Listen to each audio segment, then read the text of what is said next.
Hello, everybody, and welcome back to our B&B Plays D&D for JGD charity stream.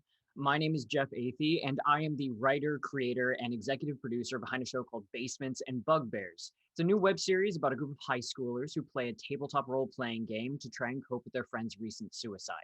Last night, we launched our pilot episode on YouTube with the hope that one day we might be able to build enough support for the series to create an entire season of the show. If you would like to check it out for yourself, you can check it out using a YouTube link that's going to be in the chat, or you can go to our website at bnbwebseries.com. Today, though, we are hosting this D&D charity stream to raise money for Jasper's Game Day. It's an incredible organization that uses events centered around tabletop role-playing to help reduce the stigma around mental health and raise awareness and donations for suicide prevention. So, if you are able, please consider donating using the Tiltify link that's going to be in the chat. 100% of your donations are going towards Jasper's Game Day and will help to support suicide crisis centers and helplines all across the country. But that's all from me just about now. We have an incredible lineup for our final game for you today, starting right now at 7 p.m. EST. I'm going to go ahead and pass it on off to our DM, Bree Newman, and the rest of our players, B. Muse, Fenway Jones, Wes Cordell, Lauren Shippen, and coincidentally, myself. Thank you. All right. Hello, my name is Bree. I am an artist, illustrator, and questionably human dungeon master. Before we get started on the game, I'd love to have people introduce themselves, talk about what they're here for, and talk about their characters a little bit. So how about we start with Fenway?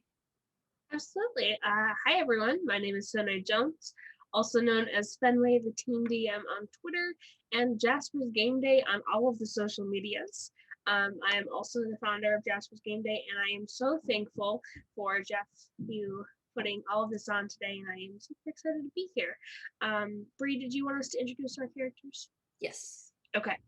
I will be playing Nema, a centaur blood hunter who had a little bit of homebrewing done, and the only thing that's different is she now has wings like a Pegasus, and she has, although it doesn't really do anything, she has a horn on her head that makes her look like a unicorn, but you know, it's not an actual, it doesn't actually do anything. So Thank you. Yeah, that's me. Awesome. Let's hand it over to Wes. Hey, my name is Wes Cordell. Some of you may know me as Rat King now.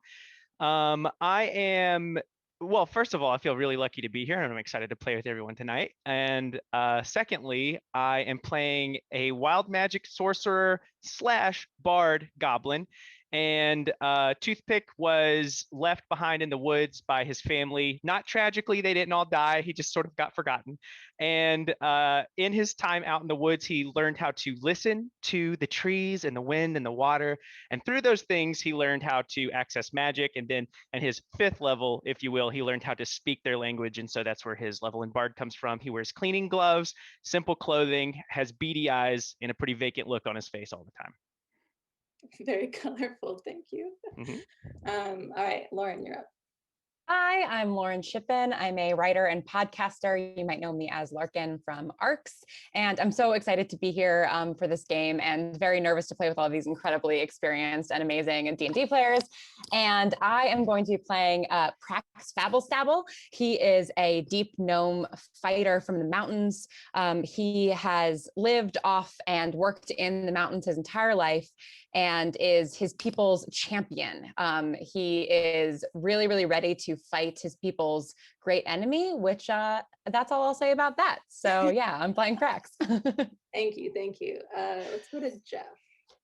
Well, hey folks, my name is Jeff Athey. As I said a little earlier, I am a actor, writer, and producer, and I made the show Basements and Bugbears. Today, I am going to be playing the character of Jules Leffen.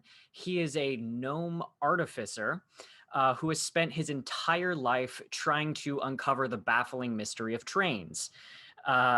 he worked with his mother for a little bit until a slight accident caused them to be separated when he was about when he was a preteen.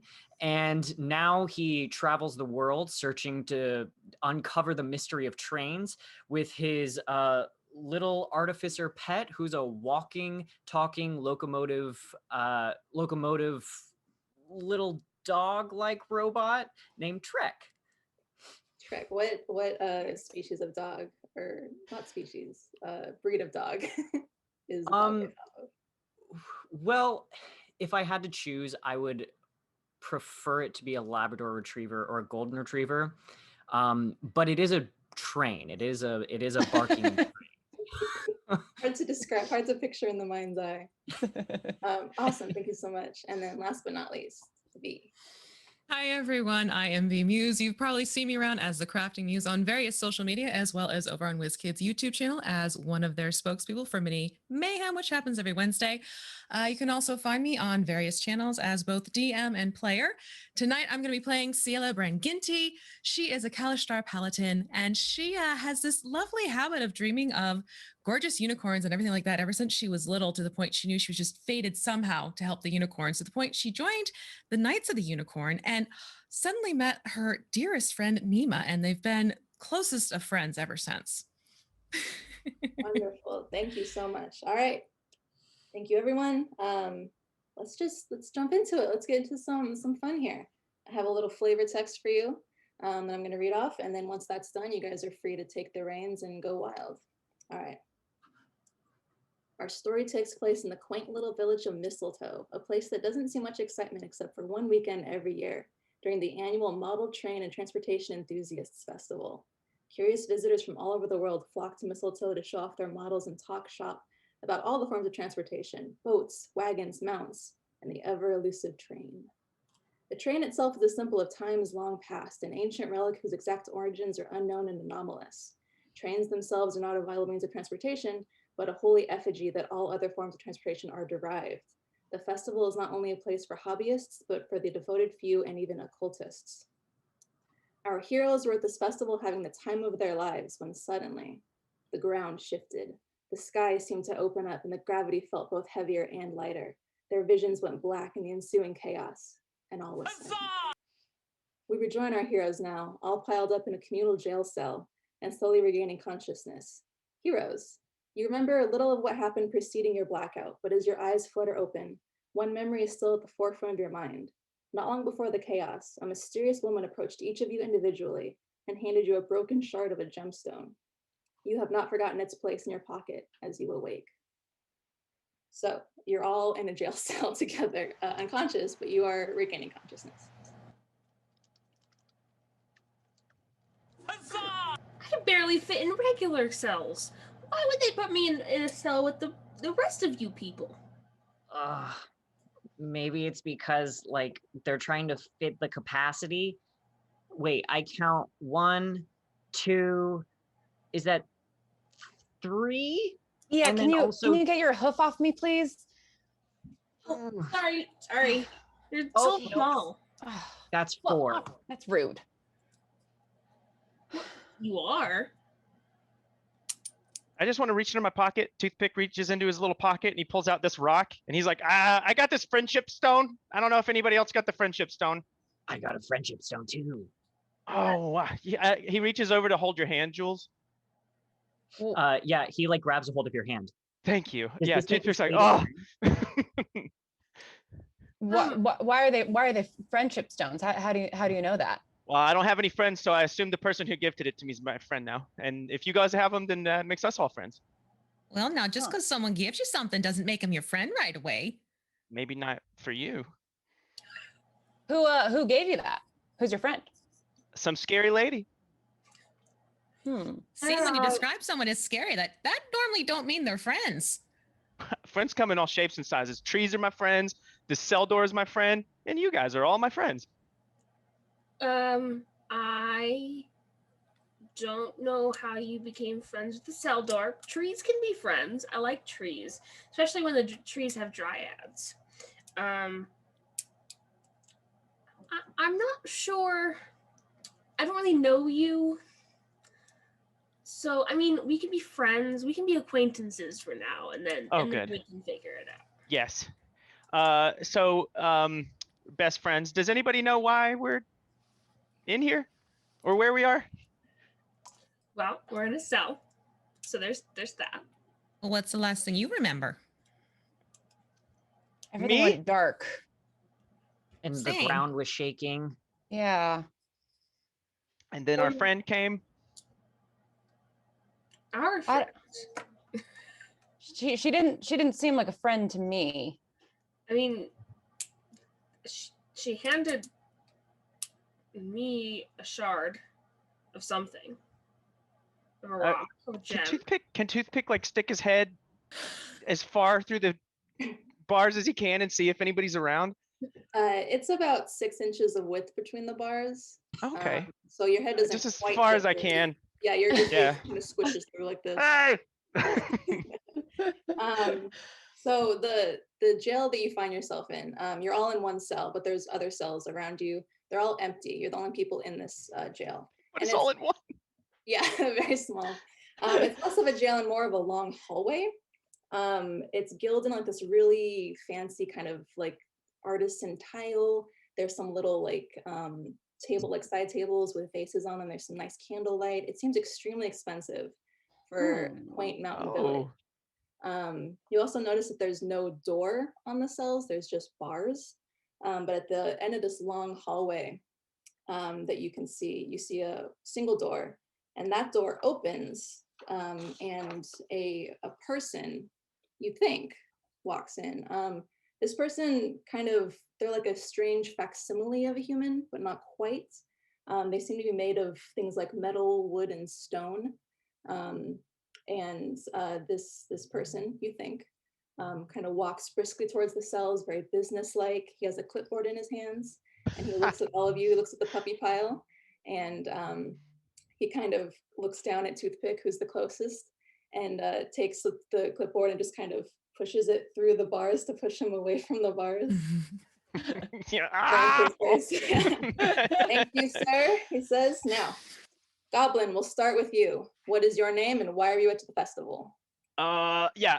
Toothpick like looks back at everybody, kind of like, do I? Okay, and my name's Jules, and I like trains. And these are my best friends. Roll for persuasion. Oh, baby. Okay, not great. Not a great start for Toothpick. But I still got, and I rolled a 5 on the dice, 11. Okay, the person creature just seems to kind of give you like the side eye, but seems like he's not really familiar with goblin naming conventions. So he's like, okay, Jules the Goblin. He writes that down, and then he looks at the next person, who happens to be Nema, and he looks at her and says, Centaur. Like he's not quite sure what happened there. State your name and why you're at the festival. My name is Name. He writes down name. Because now he's not sure what to expect. And I'm here because you asked me to be here. Did I? Mm-hmm. What is my name? Robot. My name is not Robot, and I will ask you to not call me Robot. Too late, Robot. I've known Nema for a while, and she's name. never lied. He seems to like kind of trust Toothpick. And he kind of shakes his head and is like, well, I'm quite sure I did not invite you here. I'm here on business, and you seem to be here for pleasure. He kind of bristles a little bit, and then he looks at the real Jules and says, you, gnome, state your name and reason for being here.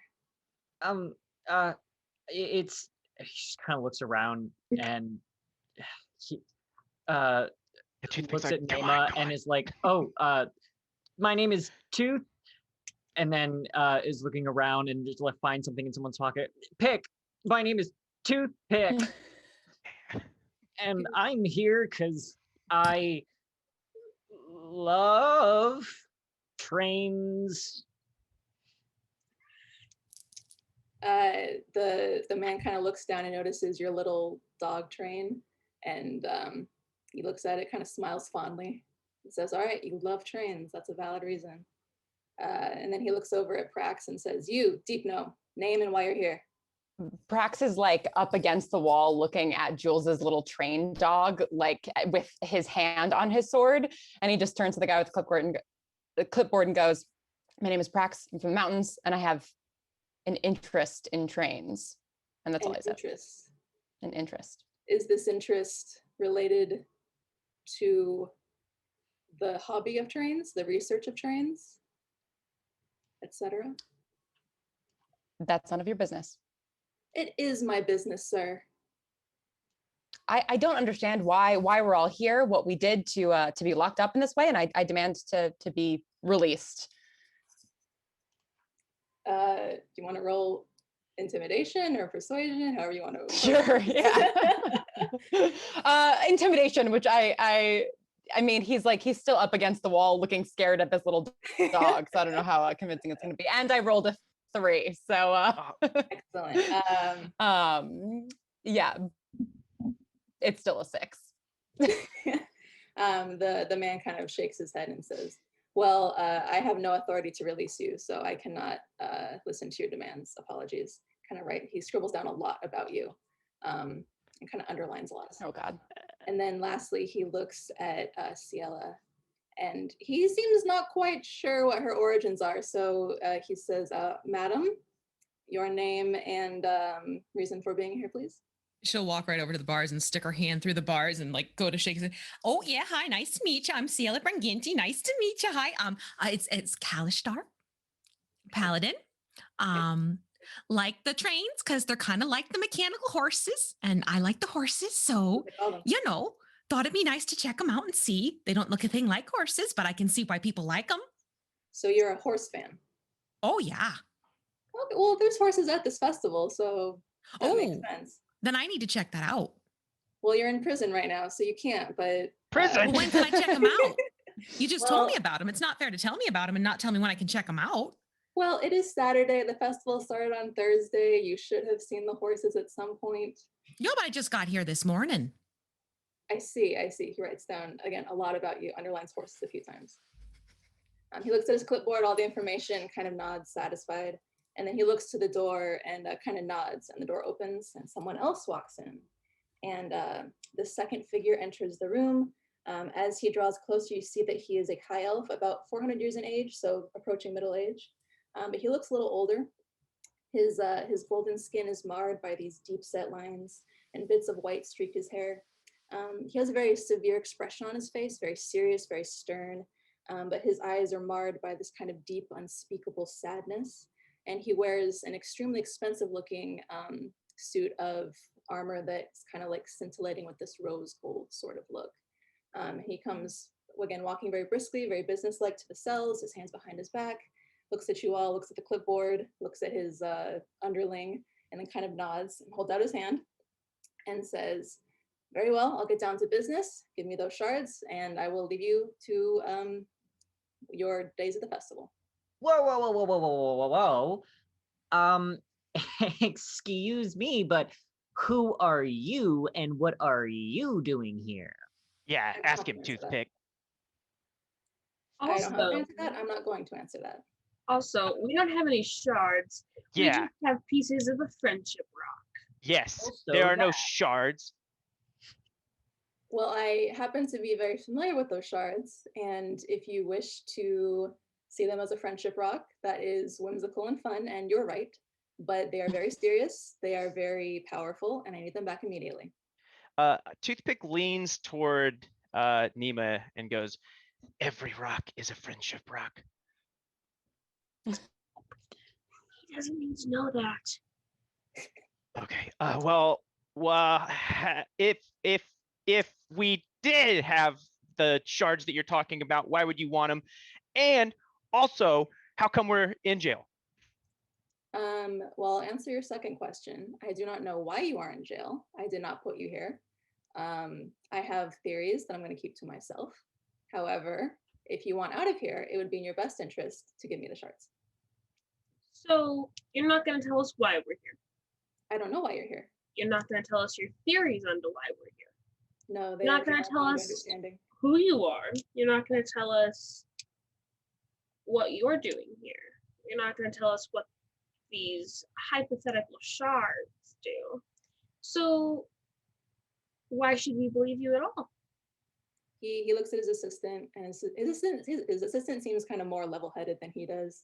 Kind of like whispers something to him, like, "Come on, we should tell him." And then he kind of nods and looks back and kind of, makes himself look bigger than he actually is, and says, "Very well, my name is Theron, and I am here on business. This is my assistant. His name is Friend, so named because he is my friend."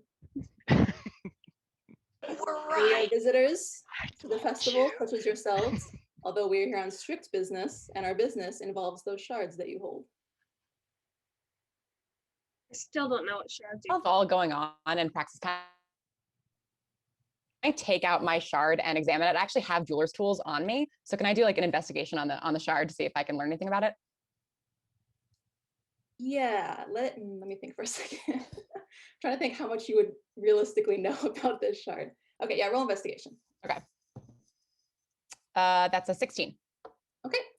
So the shard is very smooth. It seems to be broken off from a larger piece, a larger gemstone. It is light pink in color, and it has kind of a smooth edge on this side and then kind of a jagged edge where you think it broke off on the inside. So it's kind of like a triangle shape. It fits just in the palm of your hand, your little gnome hand. It's pretty small, inconspicuous. It seems to have kind of this pulsating life to it. It seems to have some kind of energy in it, but you have no idea where it could have come from or what that energy is. Okay.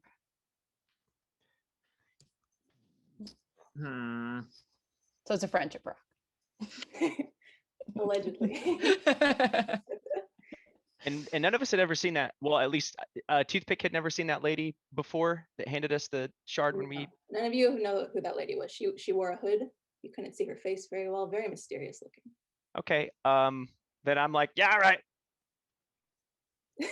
Theron takes the shard. There you go. Oh, Says, thank you. Come puts it in his on. pocket, and he says, would anyone else care to exercise some charity? my best friend Jules is giving his rock, then I guess I'll give mine too. And Yeah, we're still holding hands. yeah, we're still holding it. Takes the And he hands shard it from to me. Jules, puts it in his pocket, looks to Prax next because the tiniest one. Yeah, I give up my shard. If I can't figure anything out about it, then what am I going to do with it? So I give it up. Takes the shard, puts it in his pocket. He looks to the two ladies, two hands. Well, now just a quick question. We give you our shards. It means we get out, right? There's no guarantee of that. However, I will do my best. And you have my word. Yeah, but I just met you. True. I understand why you might be hesitant. However, I doubt you have any other bright ideas on how to get out of here. Well, I do have some tricks up my sleeves if need be, but, kind of like to give you the benefit of the doubt. Then doubt away. I want a time when we're going to get out of here. A time. I cannot give you a time frame. Well, then that's concerning. Oh, we're not getting out right now? Who's in charge? No, I don't have a key. There's no door on this jail cell. Oh, that's Well- fine. I can well- probably break it down. Yeah, I think I could probably also break it down. Aaron just kind of nods, like kind of patronizingly, like, okay, buddy. And then he kind of looks to Nima and Ciel and he says, look, I'm short on time. Give me the shards or we'll have to reconvene at a later date. Ciela looks to Nima. I mean, this seems a little suspect here. Oh, 110%. We give them the shards. Who knows how long we're going to be stuck here? That's accurate. Well, first of all, I'm not giving you my shard till I get out. Theron kind of looks to his assistant friend again. They kind of whisper to each other, like, I could probably work with this. She says, okay, very well. If you manage to escape on your own merit, then I will seek you out. And since you've been so kind, some of you, I will reward you handsomely if you give me those shards. And he kind of looks at you a little a little bit in a way that says like, I don't think you're gonna get out of here without my help. And then he kind of just turns and friend follows him, and they walk out of the door they came in, and you're all alone. All And right. 3 shards less. Can Toothpick try something? Uh-huh. I look around and Toothpick's like, well, that didn't really go the way that I thought I was going to. I thought that guy was gonna let us out for sure. However, Yeah, no. I Didn't can think they feel would. I can feel these walls talking to us, and I want to try something. I think I could hear voices in the stones. And Toothpick is gonna cast knock on the gate that is in the front of us. And when he casts it, he sings out with his little tiny goblin voice, and it reverberates on the air. And he says, "We're stuck as friends, and we're coping. We're hoping that these metal bars open." And he casts knock, hoping that something in here is affected by it, and then he might like unlock the walls that open, or the bars on the front of the cell. So does knock only work on? Choose an object that you can see within range. The object can be a door, a box, a chest, a set of manacles, a padlock, anything that can open. A target that is held shut by a mundane lock or that is stuck or barred becomes unlock, unstuck, or unbarred. If the object has multiple locks, only one of them is unlocked. Okay, so you're in a cell that doesn't have a door. That Okay. is the issue. There is a door on the other side of the hallway. It doesn't seem I to be unlock locked to it. your knowledge. It's already unlocked. However, when you do this, although nothing new unlocks, you do notice that your voice doesn't really reverberate throughout the room. It feels very flat. It's as if there's not really a sense of space in this room that you're in. Can I investigate? I guess the walls or like the cage. Like, is there some kind of magic that's keeping us like contained in this room? I'm looking for some kind of barrier. Yes. I guess. Do you want to just roll like Arcana or Investigation or? Either is fine for me. Okay. Investigation, I guess. I like investigation. All right, roll Investigation. That is 16. Nice. Okay.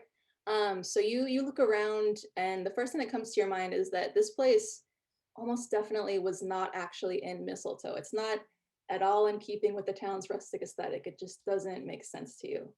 You also notice that you don't really hear anything. You kind of feel like you're not grounded in the room, and you feel like you're not an expert. You're not 100% sure, but you feel like there is strong magic at work in this room. Guys, I smell an adventure. Do you smell that? Is that all you share with the party? I thought that was Toothpick. Yeah. Oh, it's definitely me. Oh, whoops, never mind. Forget about it. Well, Yeah. I would like to, because as a blood hunter, I have these little formulas that I have, and I would like to use my potency formula, and that increases my strength score by 3, and my strength maximum is up by 3, and so my strength then goes to a 20. Okay, I'm listening. I would then like to try and use my magical weapon to and my hooves to try and pry open these metal bars. Okay. Before you do that, I will let you do it. Before you do that, roll perception. Okay. One thing I did want to say is that I have as my other magic item, I have a dagger of blind sight. So for a 30-foot radius, I have blind sight as well. Okay. What did you say? I'm sorry. Perception? Yeah. 20. Okay. So as you're getting ready to attack these bars that you will probably absolutely decimate, you notice that they kind of like flicker and waver a little bit. They don't look real. And then you look around and nothing looks real. And it occurs to you that this room might not be real. Okay. With that knowledge, I would like to just try and walk right out. I have a question for you. Okay. Do you believe those bars are real? No, not after seeing them. Okay. Then you can try to walk through the bars. I would like to walk through the bars. You walk through the bars because they're not real. Fantastic. However, I do need you, as you do that, you escape through the bars. I do need you to roll, let's roll survival. Okay. Let's get crazy.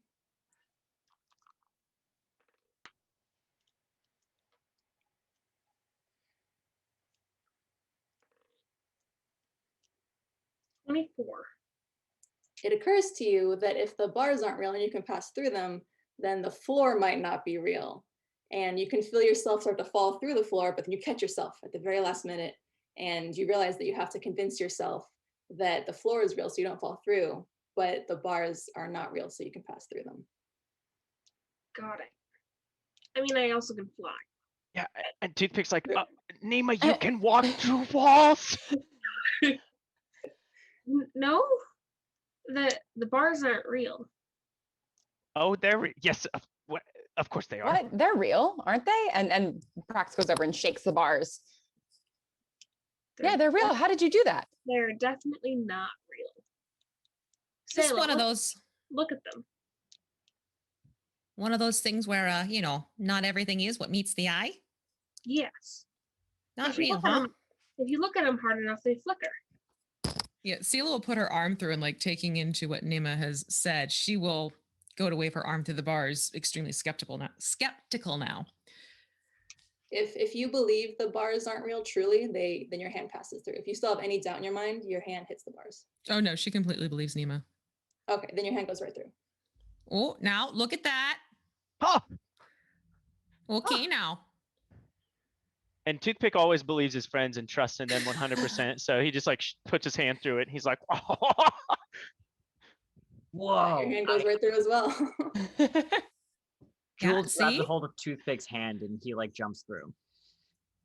All right, you guys Grab jump my in hand. safely.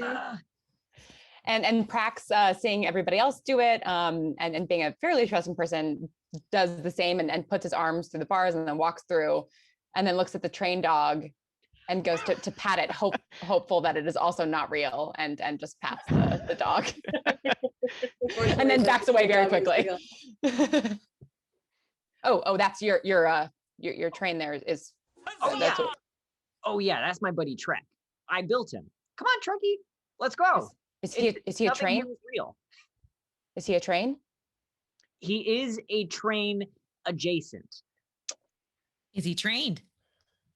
He is good very question. trained. It's okay. It's an inside joke. You might not get it. Is he? Are you don't get it. okay? Is he? Are you safe? I mean, is anyone okay? I'm not okay. There you Okay. have it. Okay. I want to ask Prax.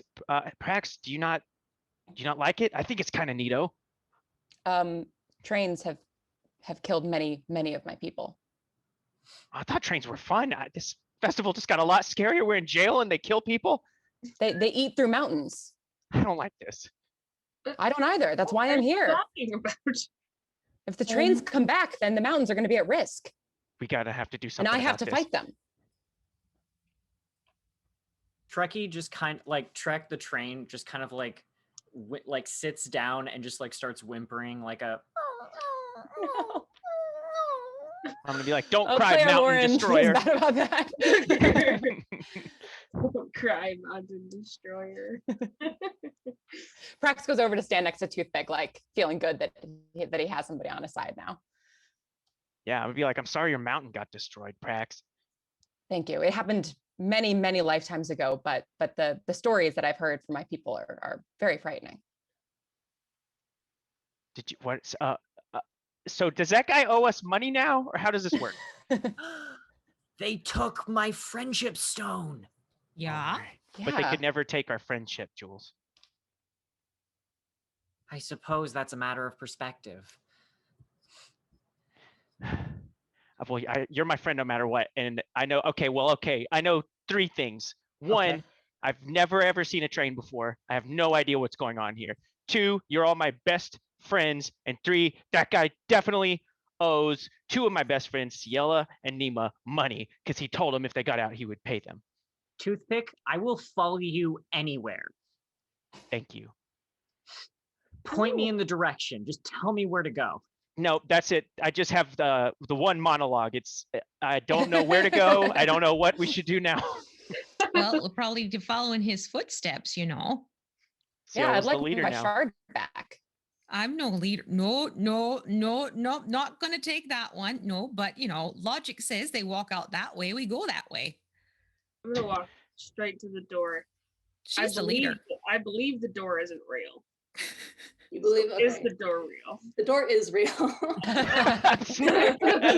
You run right into the door. Well, that was real. Before you open the door, I do want to hand out some inspiration points. First to Nima for figuring out the bars on the floor and the door and everything. Good job. And then for forging a bond of eternal friendship, I want to hand one to Toothpick and Jules. Oh, Good job. yes. Friendship is the ultimate inspiration. Other than that, though, the door is real and the world is your oyster. All right. I'm gonna open the door. Does it open in or out? It opens out. Cool. I'm gonna open the door because you said it was unlocked. It is unlocked. And I'm going to walk out. While I will have a little bit of trouble because I'm like 7 feet tall, so I'm like gonna duck down and then try and go through. It is a short door. Okay, so you open the door, you step outside. The first thing you notice when you step outside is that there's no ground right in front of you. It's okay. There is instead a long staircase made of like these kind of floating, disjointed stairs that goes down about 30 or 40 feet. You also notice that instead of the quaint little town of Mistletoe, you find yourself in an impossible, confusing landscape. The room that you're in, which is just one big rectangle, floats high above the ground below. The entire town seems to have been lifted kind of just out of the earth and transported somewhere else. There's nothing on the horizon. There's no mountains. There's no land. It's only this kind of like twisting, swirling landscape of color and flashing lights. It's kind of like lightning in the sky, but it looks kind of like synapses in a brain firing, neurons flushing by. There is a haunting cacophony echoing far beyond. It sounds eerily like the rhythmic whistle of steam through metal, like a chugga chugga chugga chugga. And wherever you are, it's not where you were before.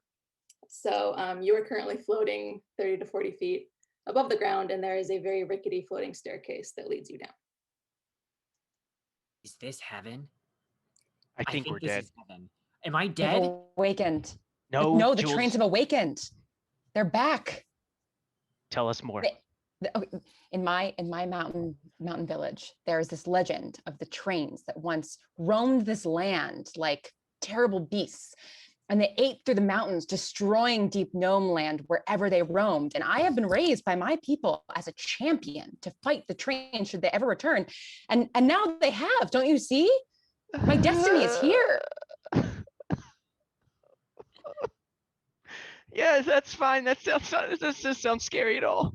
Toothpick, it's going to be fine. I will protect you. I am the champion who is meant to fight the trains. But how do you know the trains are bad? Because that's what I've been told. My whole life, I was raised to believe that the trains ate through the mountains. But my whole life, I was raised to believe that trains are good, and that if we build the trains, we can solve the universe. Well, okay, maybe not the universe, but like it would be really, really cool. That can't be true. Cool. Well, I mean, what if? Have you ever seen a train, a real full-sized train? No, but what if I could build one? I thought trains just appeared. I didn't. So maybe, but what if? I mean, I could build Trekkie. If I can build a walking, barking train, maybe I can make a bigger one. A good train. A good train that doesn't eat.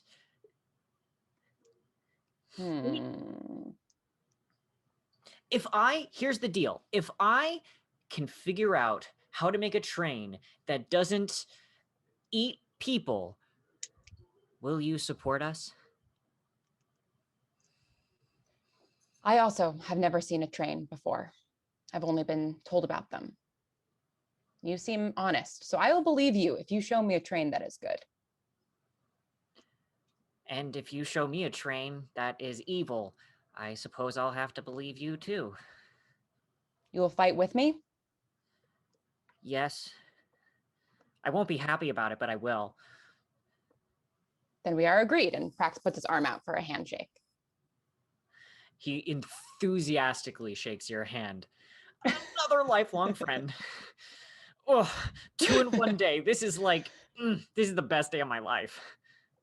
I wanna jump in and give an inspiration point to Prax for challenging your preconceived notions about trains. Good job. Awesome. Jules is very convincing. I was getting emotional. All right, so you guys see this giant floating staircase on the way down. And below, you do notice that the festival is still happening. Nothing seems to have changed down there. Everyone's still going with their business, enjoying the trains, the models, the games, the food, the tavern, all the fun stuff. No one except you seems to be aware of what's going on.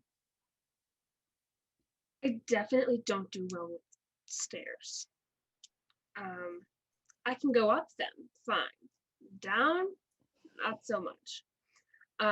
So I'm just gonna start flying a little bit. Whoa, you can do everything. Oh yeah, walk- she's good like that. You can walk through walls, you can fly. You're the leader now? It's very impressive. And Toothpick is not bothered by many things. If there are stairs, he just assumes that they work, and so he'll just start pitter-pattering down them if it's the only way to go. The stairs are real, so you're safe. Perfect. He doesn't even test them. He's like, "That's some stairs." Another day. Wait, so who still has their friendship stone? Just the girls. Classic. The tiny boys gave theirs away. The girls are like, no, I like it. It's mine now. We don't give the jewelry back. What are you talking about? Well, I suppose the first thing we maybe should do is, well, we can find our friendship stone, unless somebody else has another idea of what might be happening here. I don't know much about magic. I mean, I know how to get in touch with nature and stuff. Do any of you guys know anything about magic? Maybe this feels pretty magical to me. I know a lot about magic. Have you ever seen anything like this before? No, but I haven't seen a lot of stuff. I know Me about too. magic through like books and things. I'm decent with magic, but People, but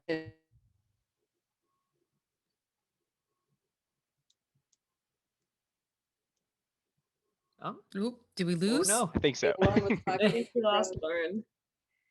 Yep. Prax. Ah, Oh. Prax just freezes up. wait, am I back? Am I back?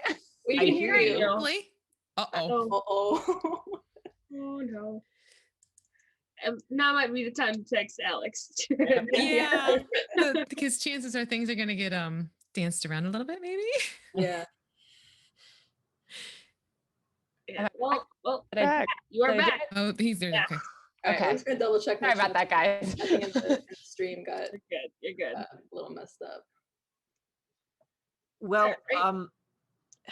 What's a stream that you- has some technical difficulties? Oh yeah, reality is changing around us. Prax is coming in and out. Exactly, yeah. I just plummet back down to the village. I miss a step. Oh, there he goes. Prax is dead.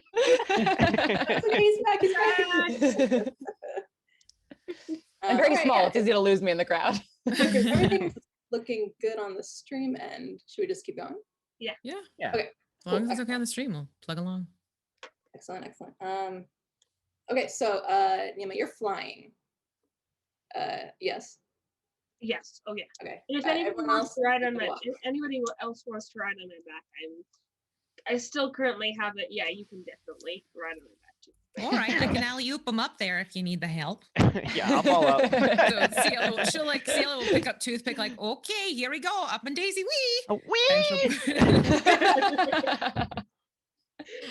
she'll Toothpick has the ability to fly with his DOS loop, but he's never used it before. He is horrified of flight, and so he's like white knuckled on your mane right now, like.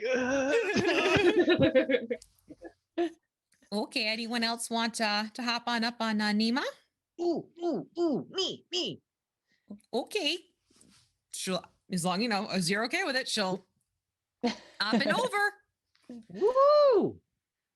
Prax doesn't want to be rude, so he just goes and starts to step down the steps. He's not sure about the customs. He hasn't gotten out very much. What about your trained pup thing there, Jules? Can he come too? He loves adventures. Sure. Okay. Yeah, he's kind of like jumping up and down in like a little circle. His little like he has like a little caboose tail that's kind of like wagging back and forth. Oh, now you're a fidgety one. And she'll pick up and place right behind you. He gives like a very slight but not like Hi. just like a really happy yelp.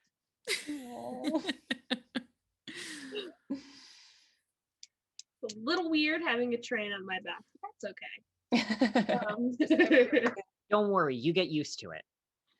And I'm gonna start flying down the stairs. Ciela, are you also on Nima's back? No, I'd be walking down the stairs behind Prax. Just helping him out. I got it. Yep. Yeah. All right. You guys go down the stairs and or fly without incident. Nothing weird happens. And when you land on the ground or take your the last step onto the ground, you notice that the machine/man from before, his name is Friend, he is standing at the bottom of the stairs. Kind of seems like he's been waiting for you for a little while. And he kind of gives like a little clap like this, really polite little clap. It says, "Wonderful, you made it out. I genuinely did not think you would be able to make it out alive." And he reaches into his little pocket and he says, "I was told by Theron to give you stickers should you get out safely. So I have some stickers for you. Would you like Mother's Little Conductor, On the Track to Fun, I'm the Caboose, or Hail the Ancient Beasts?" I'll go with Hail the Ancient Beast, please. I'll also take Hail the Ancient Beasts. I'll You take stick- Mother's Little Caboose.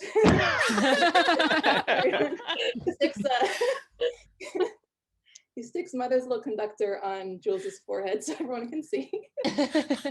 And then he sticks Ancient Beasts onto Ciela and Toothpick. And then Perfect. Nima. Yeah. And then looks to Prax and is like, "Little buddy." No, thank you. Prax was on board until hail beasts, and then he got a little scared, so he's gonna not take part in the stickers. Can I Friend can I kind of- ask Friend? He's Can still I have uncertain. Praxis? Can I have Praxis sticker for later? He says, "Sure, I mean, they gave me 5, so you can have one." And he takes out On the Track to Fun and gives it to Oh yeah, I'll put it in my That's I'll put it in my pouch. Prax might get there. He might get there. And then Friend kind of nods. He's happy he finished his business. And he says, "Well, I was instructed to take you to Theron should you choose. However, I don't really have a stake in this as much as he does, and I'm tired of being talked down to by him. Therefore, I'm not going to help that much. If you need me, I will be here, and I will take you to him if needed. But other than that, I'm keeping my nose out of his business."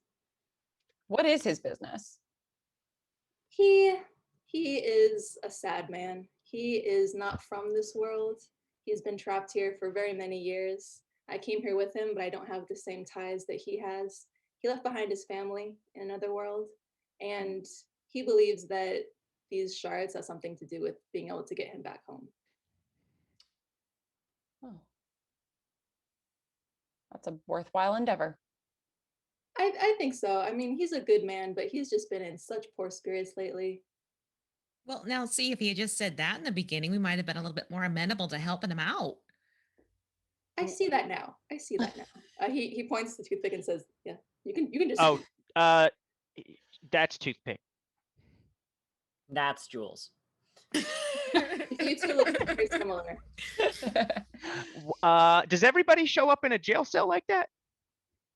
Well, this has never happened before. I am not privy to what's going on any more than you are, but Theron might know.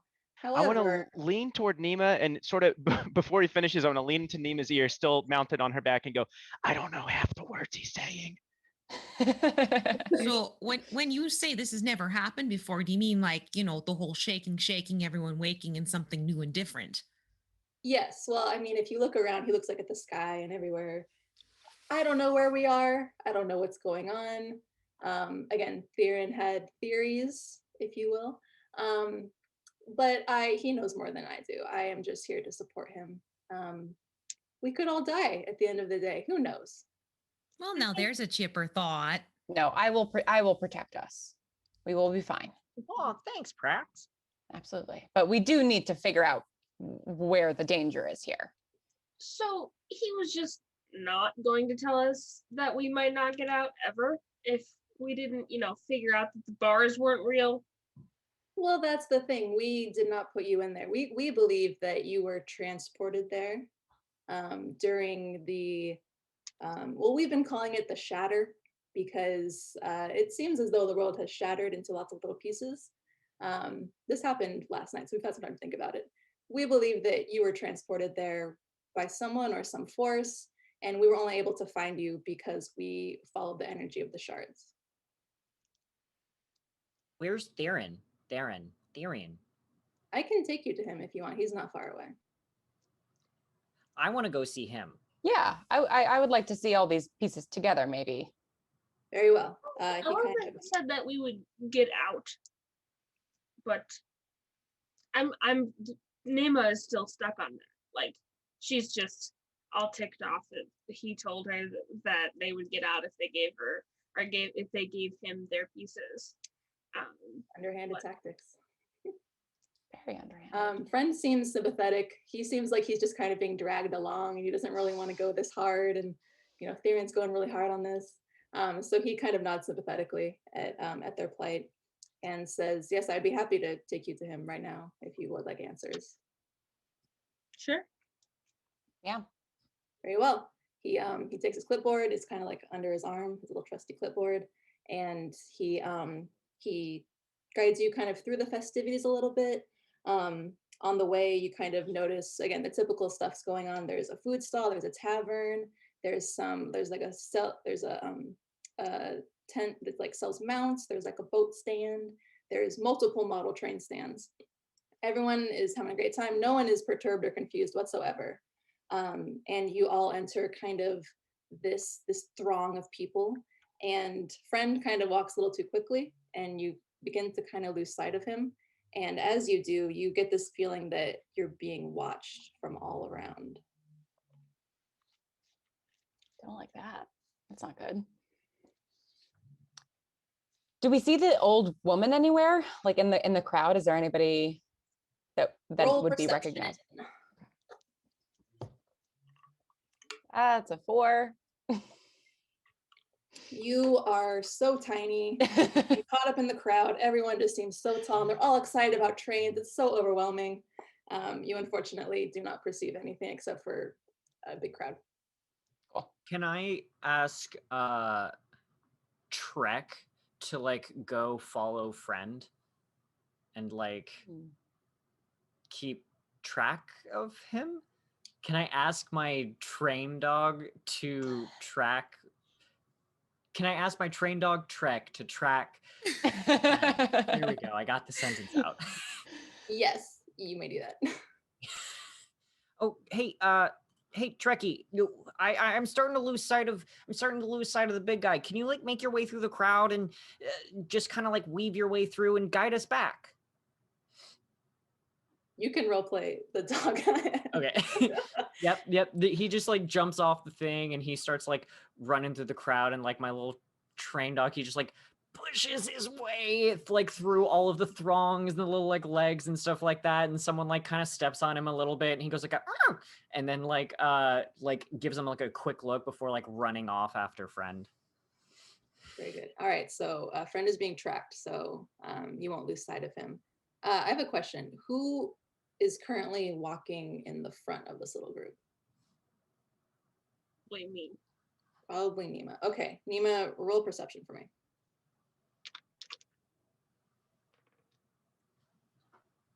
22. Oh my god. I know. Okay, so I roll the different dice each time. they're all blessed. So the feeling of being watched from all around kind of weighs heavy on you and becomes more and more noticeable. And you kind of squint and look ahead, and in the crowd, you notice a hooded figure standing not too far off. And people are like walking around them. They seem to like not see them or notice them. And you look to the left, you see one there. Look to the right, you see one there. They seem to be all around you, and they're not moving, but they're staring at you. And as you notice this, they kind of draw closer and closer and closer, almost kind of caging you in. And one of them, who is the woman from before, you recognize her immediately. She stands in front of you and holds out a hand like this and stops you from moving forward. I give her a high five. She accepts the high five and does like one of these. She does like very well. Is she like a regular sized lady? Or Roll is she perception. like huge? She's a humanoid, but you can Okay, roll okay. perception to learn more about her. No, Toothpick's not really interested. He's more interested in rolling persuasion maybe, and just being like, we're just gonna walk. We're gonna just keep going. We're gonna walk around you. We already told that guy that you're our friend, and now friend's our friend, and we're trying to follow friend. Okay, roll persuasion. Better. 17. Oh, that's good. Okay, she kind of narrows her eyes a little bit. Her eyes are kind of like shaded by the hood a little bit, but you can notice like they're narrowing. And she kind of looks to the left and to the right at her cohorts. They're all kind of like similar looking to her. And she crosses her arms and says, "Friends, huh?" Yeah. Also, we lost the rocks. Oh, that's very bad. You didn't give them to the elf, did you? Yes. She kind of shakes her head. Well, you should have told us more. Well, I didn't really have time. She kind of like looks around at the crowd, and she says, "We can talk here. They don't notice us."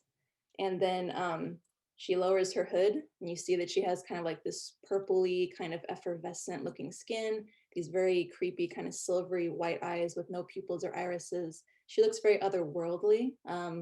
Most of you probably have not seen anyone like her, but Ciela, if you would roll. Go with just perception again, Perception? Okay. to perceive this woman. Okay. That's going to be an 8.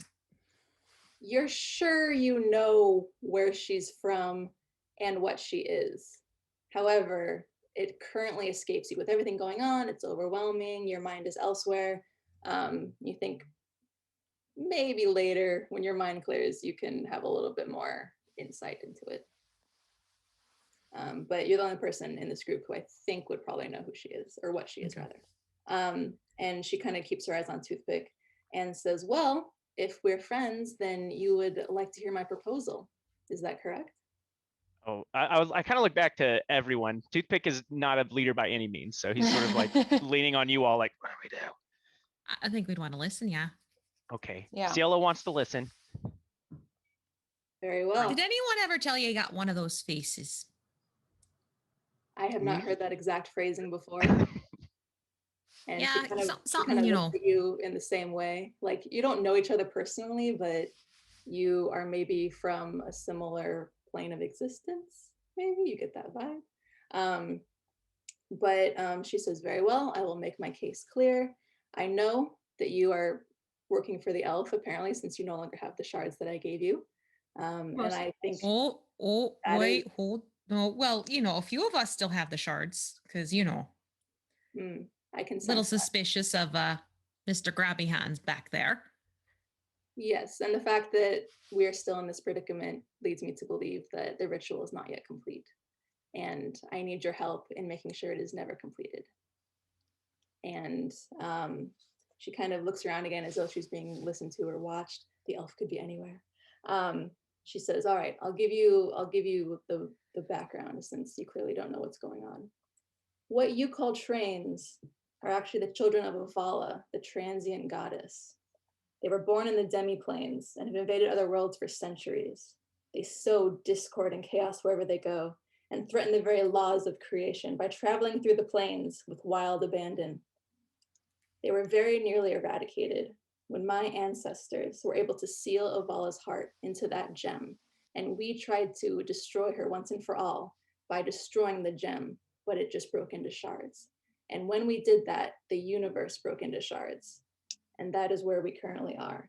If you can get those shards to me, we can finish the ritual, destroy Avala once and for all, and return to the material plane." I knew it. Yeah, I want to turn to Jules and Prax and be like, we should have kept the shards. That's my fault. We should have. I had no idea that that could be the thing that would defeat the trains forever. I have a question, Miss Lady. w- Did they do bad stuff when they were traveling through the plains?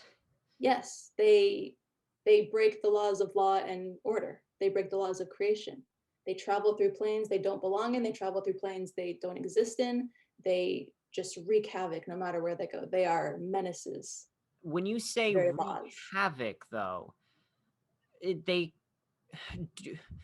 do they hurt people? I think trains hurt everyone.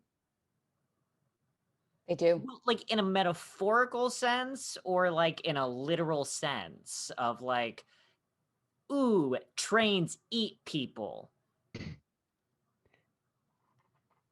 I have not seen these trains, though my ancestors have spoken of them. They have been in slumber, you could say, for very many years. However, the stories of them are terrifying, horrible. We use them as tales to ward off evil spirits. Even the evil spirits fear the trains. Cool. Yeah, got it. Yes, there's still hope then, I see. She You narrows her eyes and says, "You're not a sympathizer, are you? define sympathizer. Do you want Avala, the transient goddess, destroyed, or do you not?" Well, I mean, I don't know who that is, but I like trains. She kind of shakes her head and looks like, "We're gonna have trouble with you, a train sympathizer." Jules still needs to learn the truth. He is new to all of this. He does not know the truth like you and I know the truth. But I will talk to him, and we will help you in this quest. The woman kind of looks at Prax, who I'm assuming is still on Nima at this point. Oh no, I've been walking the whole time. Yeah. Oh, that's right. You never on Yeah. Nima. Okay. Who's picking to She looks down at Prax and she holds out her hand to shake his little hand and says, "You understand. You are my compatriot in destroying Avala once and for all." And she says, "I go by the name 2. That's 3. That's 4. That's 5, etc. We are everywhere at this festival, and you need only seek one of us, and you will find all of us." Where's one? I knew you were going to ask that. We do not have a 1 because we did once and they got too big for their britches and must have been destroyed. That makes sense. And since then, we don't want anyone to get a big head. Therefore, we just started 2. You betrayed your compatriot, your brother or sister in arms. They became a train sympathizer. Prax just narrows his eyes at 2 and crosses his arms and sort of leans back and considers her. She considers him. Do we get out of here if we help you find the rocks? Yes, I highly recommend you sever any ties that you have with the High Elf immediately. He's only danger. And if you can return the shards to me, we can destroy them and the universe will go back to the way it was. So what is he trying to do with it? He is trying to bring them together to make the gemstone whole, because once it is whole, then he believes that he can reawaken Avala and she can continue her terrible reign across the realms. And who put us in this cell? That would be Good me. question. I admit that it was not the most well thought out action. However, once I gave you the shards, the shatter happened. The universe kind of broke into lots of little pieces, and I thought it would be safest if I teleported you all into that illusory jail cell.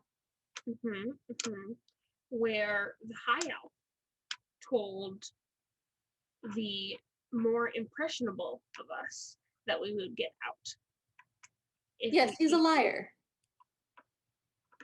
We didn't know that then. I do not judge you whatsoever for falling to his trickery. He is an evil, evil man. And I would never lie to you. I've not lied to you once yet. Can I roll insight on that? Yes. It's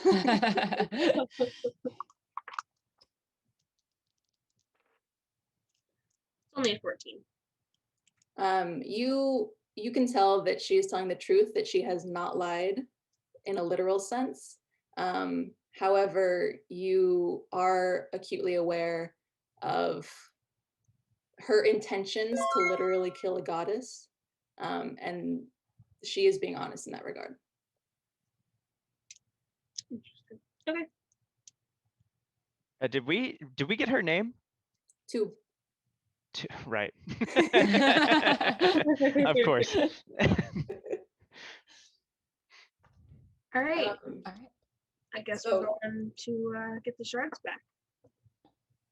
Yes, that is the correct course of action.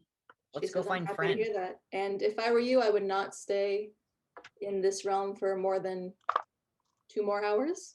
Oh my god. Oh, goody. That means there's a timing. Great. We have a theory, me and my compatriots. We have a theory that because the universe shattered, because of the natural, orderly nature of the planes, they will begin to try to merge together. And since they are now in a lot of little pieces, they will merge incorrectly. And we believe that after 2 hours, the merge, as we're calling it, will be complete and reality will be irreparably damaged forever. That sounds bad. Mhm. And It is bad. just to be super clear, not pointing fingers or anything, you're the one that caused that.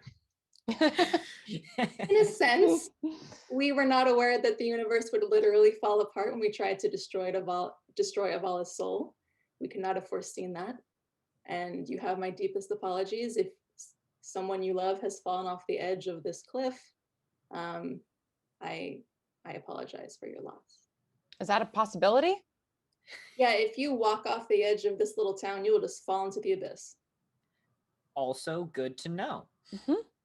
You should have Fair. started with that. Yeah, I that's thought sort it of would be relevant information. self-explanatory. Okay, then. Well, this is a bit of an oofta.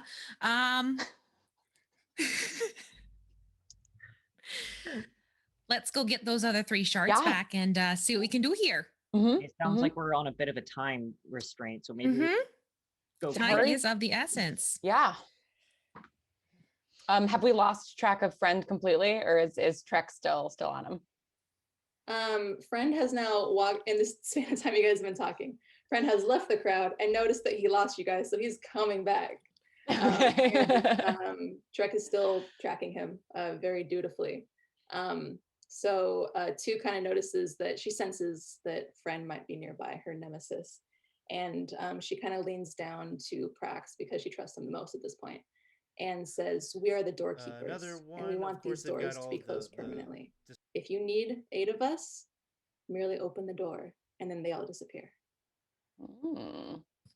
And at that exact time, Friend comes back and he looks out of breath and very kind of kerfuffled and flustered. And he says, my goodness, these people love trains. I'm sorry I lost track of you. Wink. He doesn't seem to notice that he's being tracked by a little train dog. And he says, my deepest apologies. I would be happy to take you to Theron now. Yeah, nothing happened. Yeah, we're Yeah, ready to no. go. Let's go talk to Theron. Good. Mm-hmm. Mhm. Was something supposed to have happened? No. No, you yeah, just no, told we're No. me good. to Theron. Very Yeah. well. Friend is very trusting, so he believes all of you because you and he turns Not and lying at walks. all. Not at all turns suspicious. and walks and leads you out of the crowd, and you come to it's kind of like a small sized circus tent in the middle of the festival, and it's clear like the center point for like the festivities. It's where they keep all of like the brand new model trains, like the really cool exhibits, but it's currently closed. You can't see in. The little flaps are closed, and Theron's just waiting outside, and he looks kind of just perturbed that you've taken so long to get to him, even though it hasn't been that long. And he crosses his arms and looks at Friend a little disapprovingly, and looks at you all disapprovingly, and says, well, congratulations on escaping that jail. I hope that you've brought me the other shards. No. You didn't lose them, did you? We would like our I want- shards back, please. You can roll for that if you want. Sure, yeah, I'll try my best Intimidation. intimidation. I sort of saunter up to him, you know, small, all 3 feet of me, and put my hand on my sword, you know, in a menacing way, and that is a 19. Conceal it. Oh, Nice. never mind. I was gonna say conceal a help, but hey, that's good. That is good. But is it good enough? Theron seems very shocked that a deep gnome could get up such passion and fury. And for a second, he actually looks genuinely frightened that you will do something terrible to him if he does not give you back the shards. But he has 1 point of boldness left in him. Very close. And he kind of steels himself and says, I will not ever be convinced to give up these shards. You'll take them off my dead body if you have to. Right. And then he sees that and goes, okay, wait. Yeah, we all just stare at him. Nobody says anything. It's like, we can go there. Friend kind of looks at Theron a little guiltily and is like, I told them about your backstory. And Theron's kind of like, every time with you. And he kind of softens a little bit. He kind of drops the facade and he says, okay, look, I know that I am not trustworthy because you're all strangers. And I know what Friend has told you about me. And the truth of it is that my intentions are selfish. I do want the shards so that I can go back home to my family. However, my belief is that when the shards combine and bring Avala back, that her presence in the universe is a net good for everyone. She enables people to move between realms easily. They can travel through planes, discover new things, new places, different types of people, different incredible things no one's ever seen before. And if she's dead, those doors are closed forever. Those doors should remain open. That's why we need to combine the shards, not destroy them. That sounds amazing.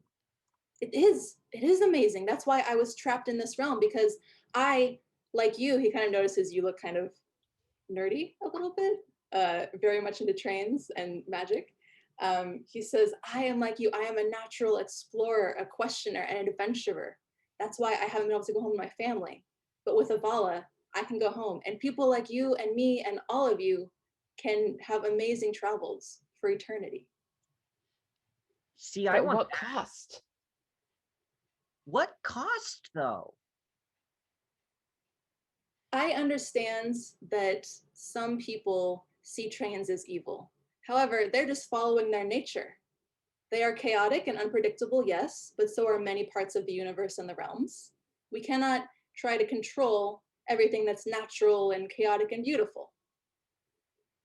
Yeah, Toothpick speaks up and says, I don't want to sound like a seminizer, but I do think that things that should be natural are up to us or that scary lady and her friends to decide. I think that there is, well, sort of a way that everything is friendship in the universe. And when all of the friends are present, everything has its own balance. And it's not up to us to throw it off one way or the other.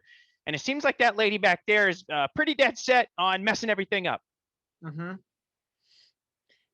Well, sometimes things that are chaotic and move around and are unpredictable can be really, really good and really cool. And I mean, if you're going on a journey, the only thing that's going to be great is if you don't expect what's coming next. I don't want to know what's happening next. I'd rather have that door open.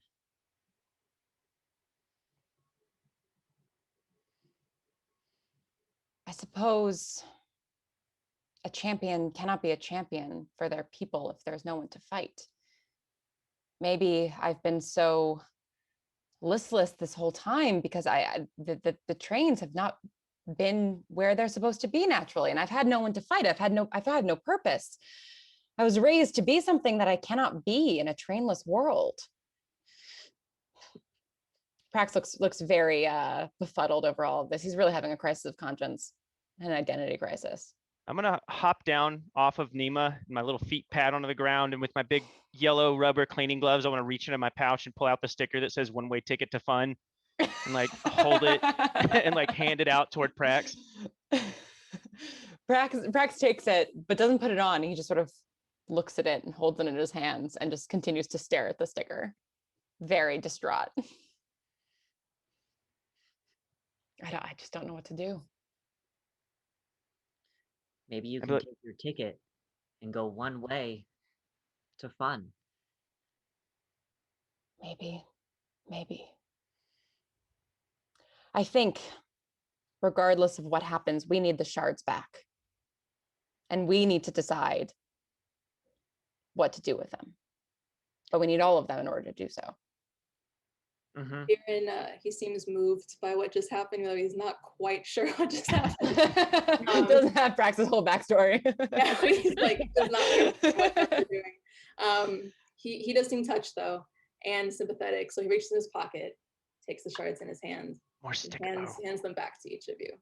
And he says, I've made my case. I have my own wishes, and you deserve to have your wishes as well. So should you choose, I will take the shards when you're ready, and we can bring Avala back to this world.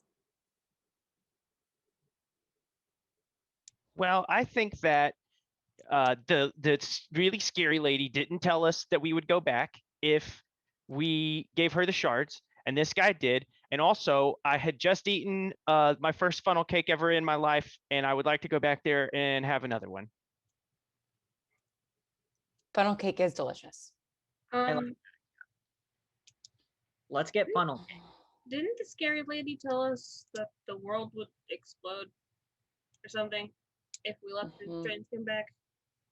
Yeah, we're kind of on a timer, you know. Yeah. She only said that would happen if we don't do anything.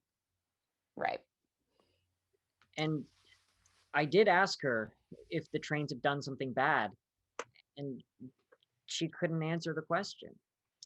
I asked her and she said they break the laws, but they don't break any laws. And I asked her if they hurt people, and she said, metaphorically. Both of these people have said that they need to put together all of the shards and do something. But what if we put together the shards and see what happens, and then we take a course of action from there? Well, why not do it right now? Well, you know, maybe I could do something here just to make sure the shards are on the up and up themselves. Maybe, possibly. So maybe not around all of these people. Yeah. So wise. I suppose human life is more important than the ever expanding journey for trains, as I've been told. Cielo, what could you do to discern something of these shards? This is totally your call as DM. Could we flavor divine sense where she's holding the shards to see if they are good or evil, since they are technically part of the god, right? Yes. Yeah, you can do that. Okay. So yeah, she's going to use one of her divine senses to see if the part of the god comes off as good or evil.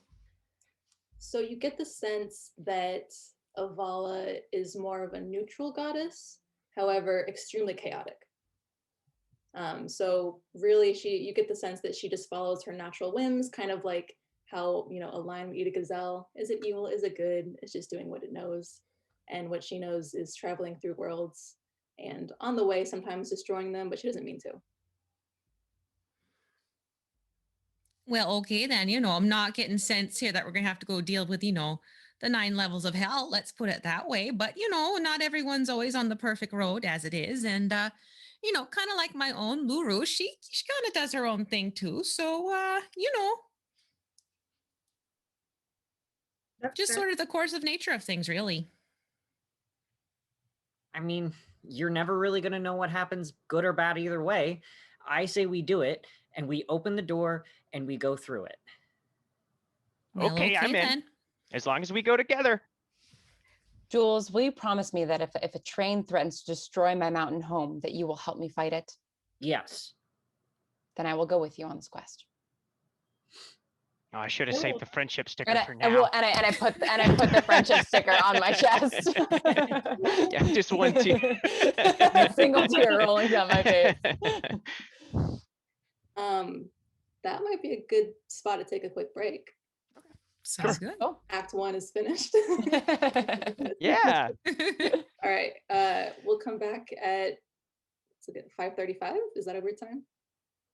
Perfect. Was that like Yeah. 12 Sorry, minutes or I'm in something? Pacific time.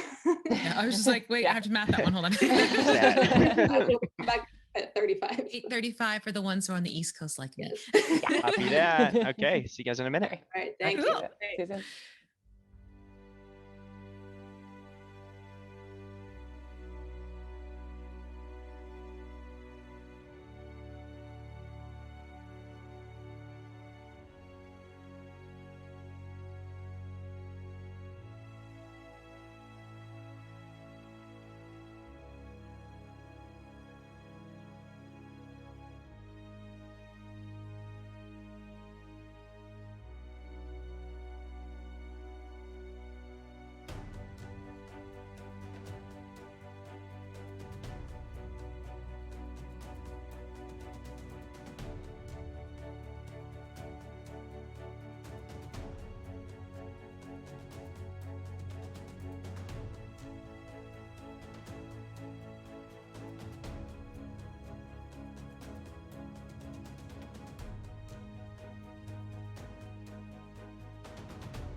Awesome.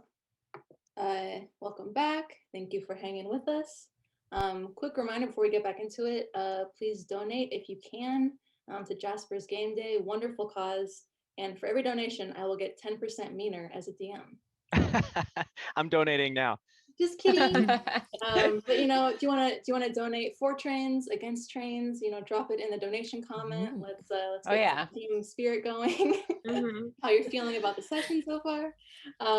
Yeah, please do donate, and thank you so much to everyone who has donated so far. So, our heroes got a funnel cake during the break, and they're ready to go. There's no elegant way in character to tell you this, but this is kind of like a non-linear type of one shot.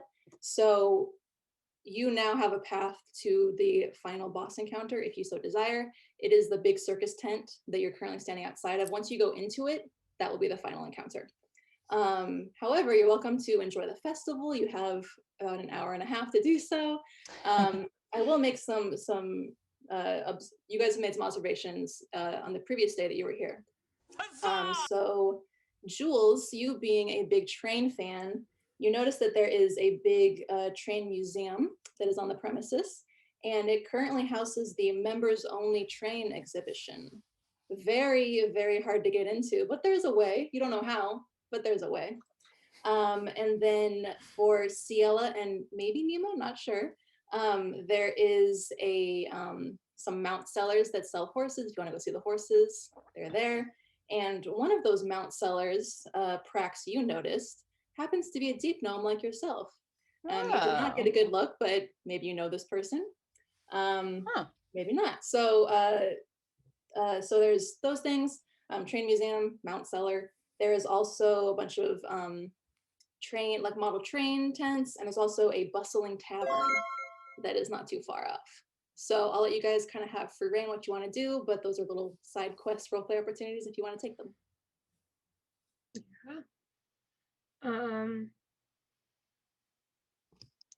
See, I really want to go see the train museum. Well, now I did want to check out those mounts after all. I'll go with her. I also would like to go to the train museum because I now want to, I need to learn more about trains. I didn't go in. I've been too scared to go in there. I want to know more. I need to know more before making this final decision. During the off-screen break, a friend also partook of a funnel cake with you guys, and you guys bonded a little bit. And he mentioned that you need special tokens to get into the train museum. Do we have those? You do not have special train tokens, and you're not sure where to get them because he didn't know where either. I bet they're the stickers. No, they're tokens. I wonder if the people who sell the horses know how to get the tokens. Yeah. I would like There's to agree with Nima and Ciela. I think we should all go wherever we go together. Because if we get split up and we can't put the shards together within 2 hours, then everything could go wrong. But also the real motivation for me saying this is because I don't want us to split up, and I really like all of you guys. Let's go see the horses, and maybe then we can figure out how to get these tokens, and then we can go see the train museum. Yeah. Yes. As we approach the stall, do I recognize the other deep gnome? Yeah, I think with passive perception you probably do. You know him as the horrible Drock Bone Trasher. Oh boy. He is a deep gnome from your village, not the same family, but you live in the same village. Yeah. And he has also been trained in the tradition of the mountain champion, but he's not as good as you, but he is second best. And that really infuriates him. You guys have a long-standing rivalry. And you see that he is selling mounts, like things like mules, a pony, some horses, even like a sled, fine artisanal wagons he has. However, you do notice with past perception again, that you do see like a box of like knockoff model train parts at his stall. And that is just, a mountain champion should never, ever aid the enemy like that. It turns your stomach to see that. Okay. I'm just gonna walk right up to him and just say, Druck, I see that you found something to occupy your time, given that you can't be our home's champion. I'm glad to see you keeping busy. Druck kind of puts his little hands on his hips and says, well, well, well, if it is an old fibble stibble, whatever your name is. You will address me by my full name, which is Champion Prax Fabblestabble, and you know that. I'll be champion next year, no big deal. It was an easy year.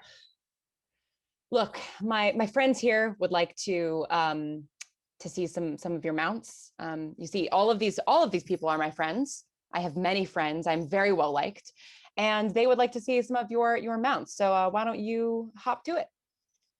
Well, first of all, little sir, I don't take orders. He's like half an inch taller than you. I don't take orders from you. Secondly, he looks to Nima and tries to figure out why on earth you would need a mount. But he gets like a glint of like greed in his eyes, and he's like, "Oh, where are you from, lady?" Yeah, you're not selling me. So don't. I'm just making small talk. Where'd you get those wings and that little horn thingy?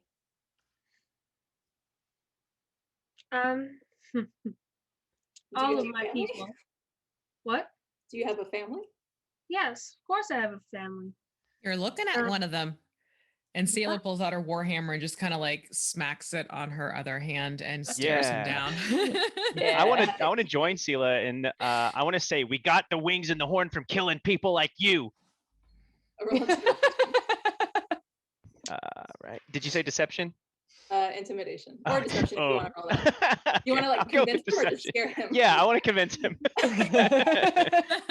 Wait, just to be clear, you want to convince him that you have murdered people and then grafted parts of their body. Right, and now they're on. So correct. you know that nothing. Now they're on my boss / friend. I'm gonna like spread my wings. It's like a 7-foot wingspan, so it's a really wide.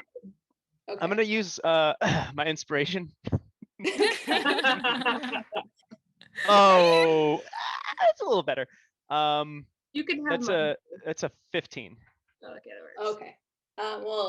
Drock is already pretty intimidated by Nima and Ciela because they're way bigger than him, and the wings scare him, and the warhammer scares him, and he's kind of willing to believe anything because he grew up on a mountain. He doesn't know what the surface people do, so he kind of draws back and looks at Nima with utter horror, like shock, just cannot believe this monstrosity that he's beholding, and he says, "Whoa, okay, like I don't want to be your next horn or whatever. I'm just here to make a living. I'm here to make my business. So if you want to buy something, I'm happy to do that. But I don't want to know about your cosmetic surgeries, okay?"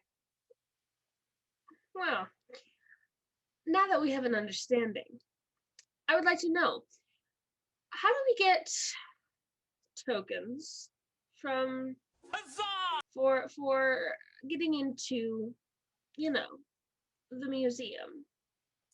He kind of looks at you like, "I thought you wanted to buy a horse." Why in the wide world would I want to buy a horse? That's what I was secretly thinking. I thought it would be impolite to ask. I don't believe in the sale of horses. That makes sense.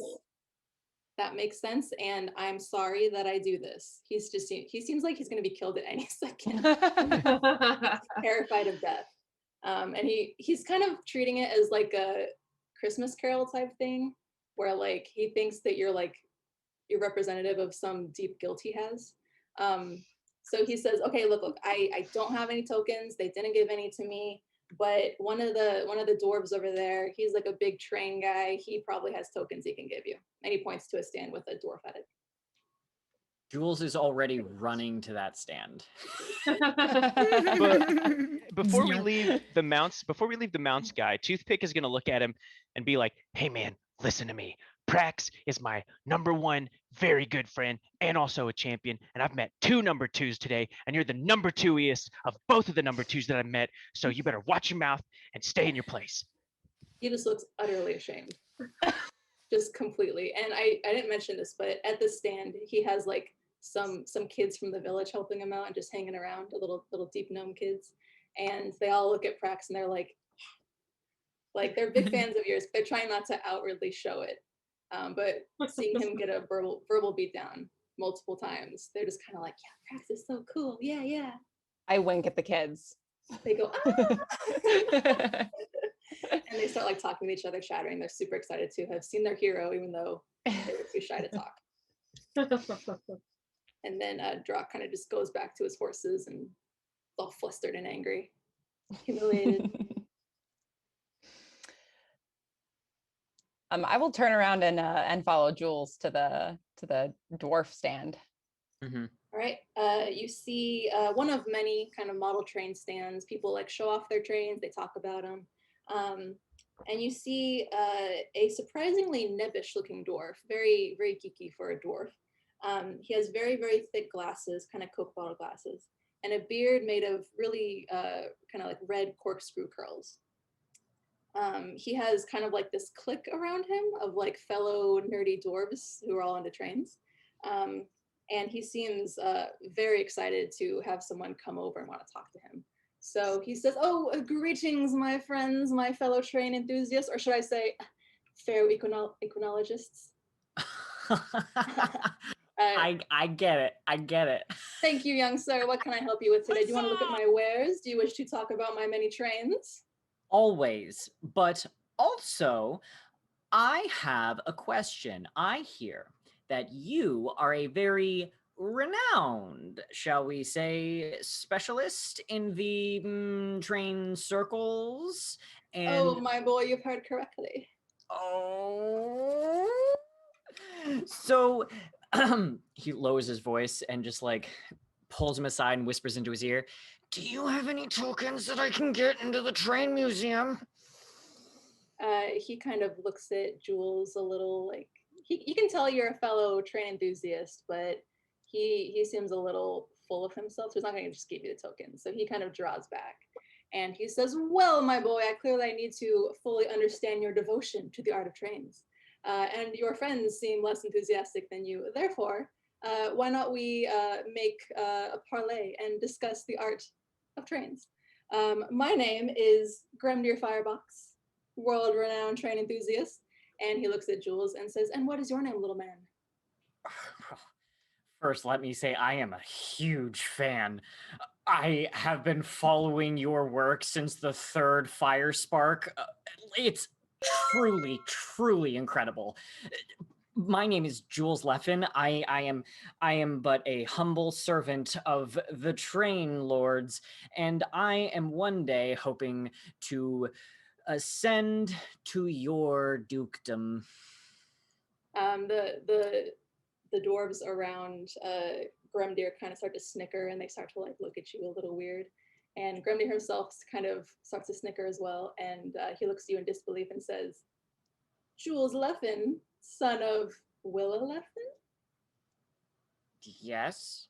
Do you know my mom? Well, we've met a few times, and he starts to like laugh with his friends and his buddies. She has some pretty hilarious theories on trains, let me just say. Some might even call them a pedestrian. Yeah. So you're just gonna give me the token now, right? Well, I mean, these tokens are for the train museum for pure train enthusiasts, and the son of Willa Leffen's in front of me, the laughing stock of the train world. Hey, do you know how we got these horns and wings, buddy? I'm gonna pick the because my strength is still 20 until I flush my system of the toxins. So I'm gonna grab him and hoist him up and start flying about 5 feet off the ground. Okay, you probably don't have to roll for that because he's a dwarf. The minute that you grab him, he lets out an unending high-pitched scream. And you guys just hear like, woo! Like it just fades into the air, and he's screaming in terror. So guess who's gonna be the laughing stock soon? He shakes his head because he doesn't know. You see right over there. You see that edge over there, right? He looks over and he shakes his head because he can't see it. Okay. Well, you know what? I'm going to tell you, I can go about 60 feet in the air right now. In close to 6 seconds. He looks at he tilts his head back a little bit, looks up, and then looks down, trying to figure out the difference. And he says, I don't want you to do that. Now, you apologize to my friend, and then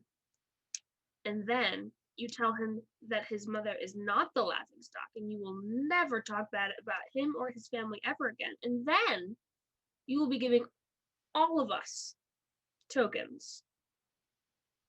He just silently nods in bald-faced terror. And if you do not, we will be having this conversation much higher up, and it will not end with your feet on the ground. He nods again. He is struck silent with abject horror. And I put him back on the ground. He immediately just collapses like he's made of jello the minute he's back on the ground. He's just like one of those. And then his friends kind of pick him up like, dude, you were fine. You did great. Like, no worries, dude. Like, none of us laughed. It was all fine. And he looks over at Jules, just so angry, just red-faced with anger, matching his beard. His face and the beard are the same color. And he says, look, even if your mother's theories may have been unorthodox, I guess there was some merits to them, and I came to that conclusion on my own. He looks at Nima very scared, like very nervously. And he raises his voice to all his friends. He's like, that's my opinion. I think that Willa Leffen is fine. And I'm sorry. It's okay. I forgive you. Says, and I have another idea. How about you take some train tokens again? I decided to do this. And he opens his hand and he has like these like copper coins with little train stamped on them. Yes.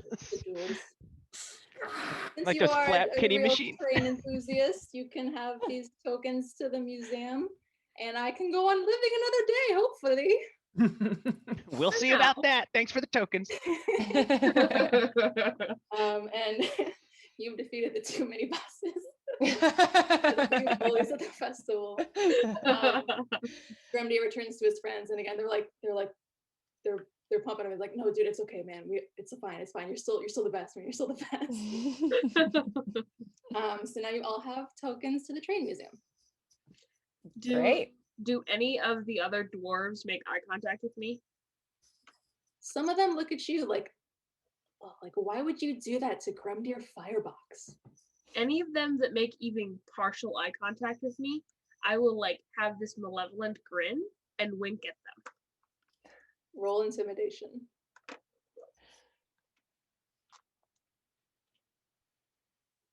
I have advantage. 17. All of the dwarves go to the tavern because they need to quell their nerves. All of them feel like their lives have been irreparably changed and damaged. They've known fear like never before, and they will be better men for it. You have scared them into the morally good.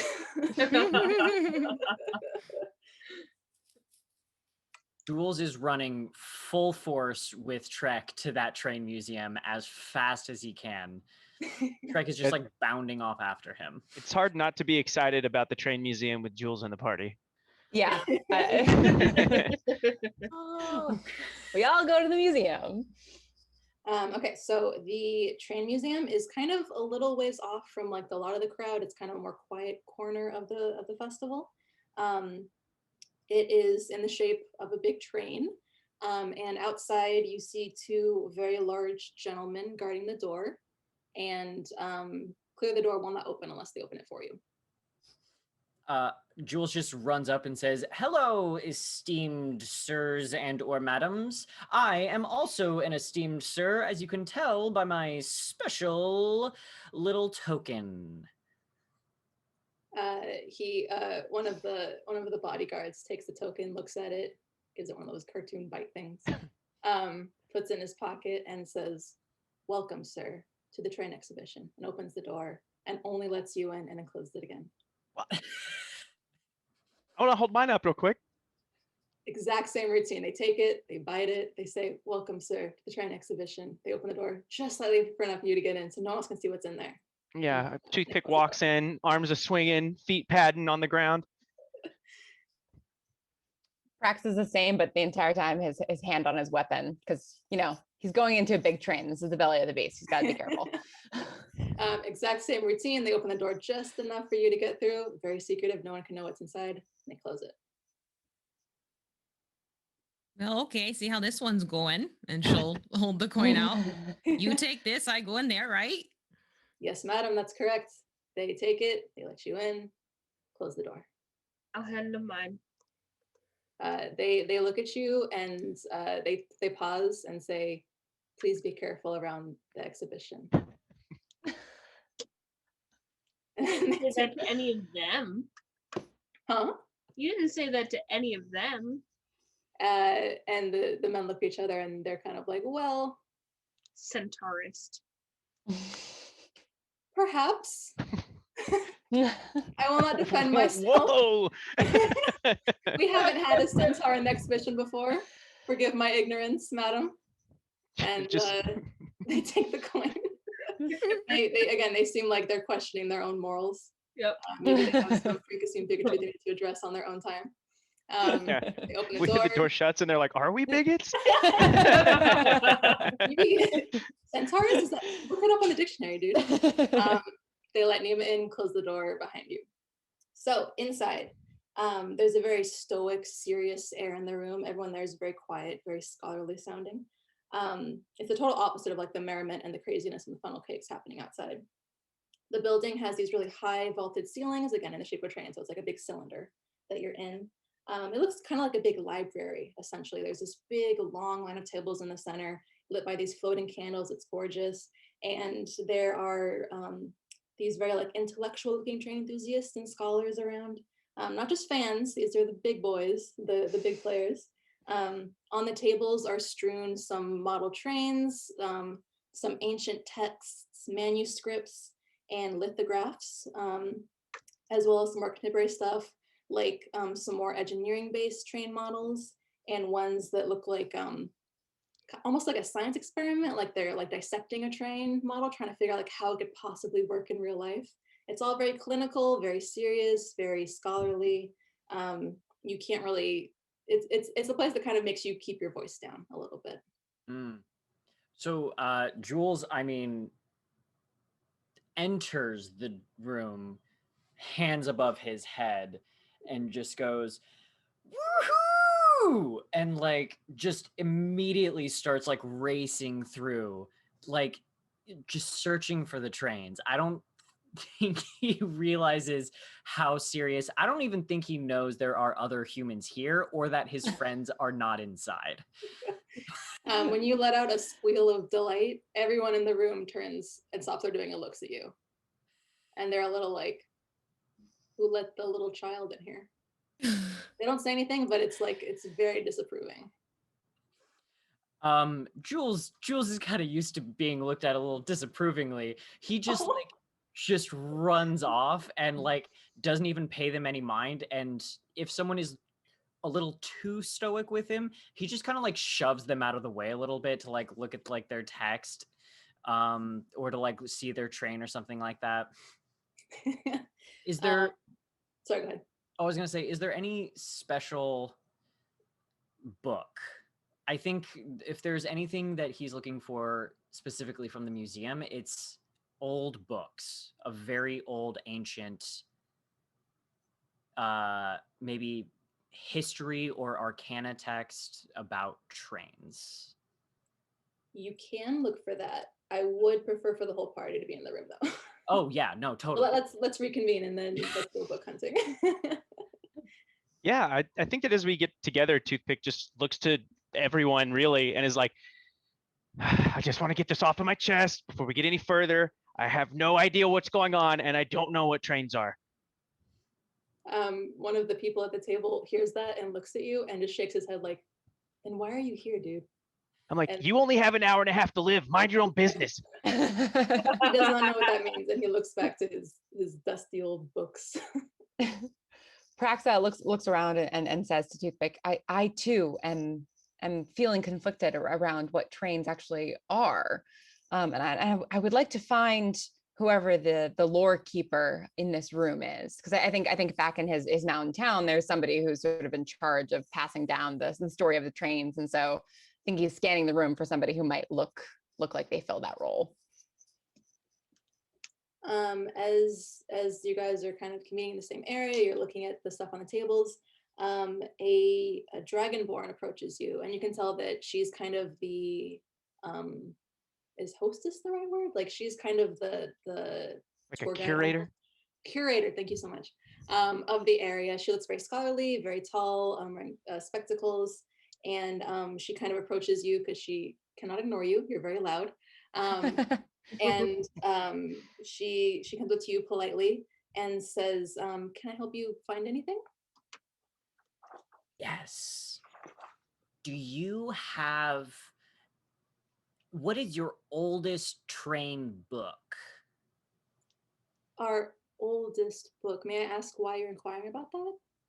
Well, my mom used to say that the people that people used to know trains better than we do now, and that they used to see trains, and that people have seen trains very, very, very, very, very, very, very, very, very long ago, but now they don't. And so I wanted to see if you have an old book that maybe talked about someone who saw a train. She looks at you and she seems kind of surprised that you know that much. That she treats it like it's forbidden knowledge a little bit, and she kind of nods her head and looks at the party again, trying to suss out what the relationship is between you guys. Best friends. Very ragtag group. And she nods sagely and says, "I have something. It might not be of use to you, but you're welcome to take a look at it." And she kind of nods her head and goes like, one of these things. And she leads you to the back room. It's locked. She unlocks it. There's no one else there. It's just you guys. It's a small storage room with scrolls, again, more like lithographs, ancient texts, some primitive train models. And she pulls a book out of the shelf and kind of dusts it off and blows on it. And she hands it to Jules, and she says, "So far, no one's been able to read the language inside. We're not sure where it originated from. But you're welcome to look at it and see if it's helpful to you. But this is our oldest book on record." Wow. Thank you, thank you, thank you, thank you, thank you. He's very, very tender with the book and just like carries it very steadily over to are there any tables in the room? Yeah, there's a Just table like, in the corner. I think he just like carries it as carefully as he can, places it down very, very gently, and like opens it up like it's just going to fall to pieces, and tries to take a look inside to see if he can, I guess, read it or any of the text. Roll history to try and read it. History.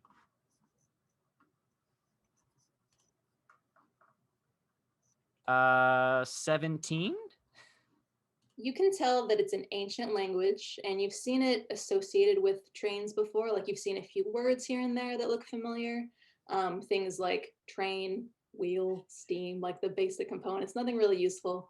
But you're not sure what exact language it is, just that it's old, and you really can't read it in any useful regard. However, I do want you to do a constitution check for me. Check, you said? Yes. Okay. 11? Could have been worse. Could have been worse. So since the universes, as you know, are currently merging together, the parts are coming together, you begin to feel this kind of tickle in your brain, kind of like fingers coming up from the base of your skull, coming over your head and grabbing your brain. Some foreign knowledge is seeping into your brain. Some knowledge that you might have from another world, another time, another you, from a parallel universe. Maybe knowledge from the ancient ones, the people who wrote this book. but Mhm. it's knowledge that you have access to now because Oh no. of the merging of the universes. It's not exact knowledge, but it's some. You know that it's an ancient form of celestial, so it's kind of based on language of the gods.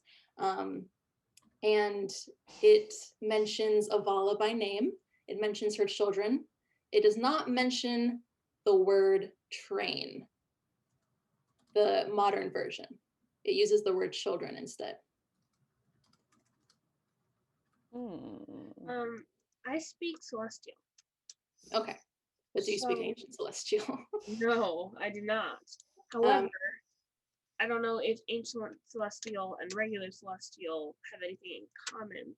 So I might be able to understand more than just a few words here and there, or I might understand the same amount. So I just wanted all right, I'm gonna have you roll history as well. to. Okay. It's kind of like Latin and Italian, you know what I mean? Um. Not great. I also got a 14. You still have an inspiration point though, right? I do. I will use it. You don't quite understand the I language. will use it. That is a 19. Okay. So with your knowledge of celestial, you're able to approach it a different direction than Jules did. Roll Constitution for me as well.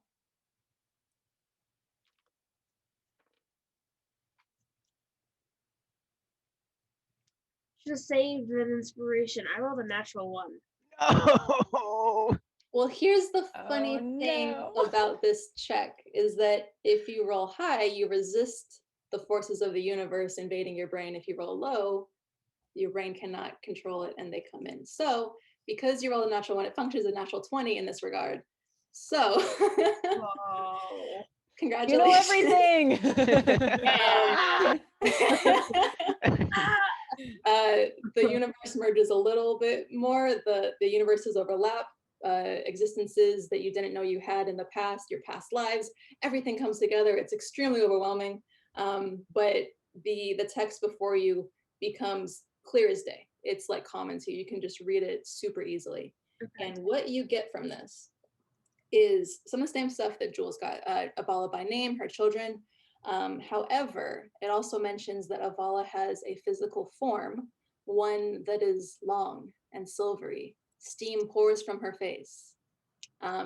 It sounds like an ancient description of a train. And it also mentions that the author seems to have made a note at one point that mentions that they found her bones.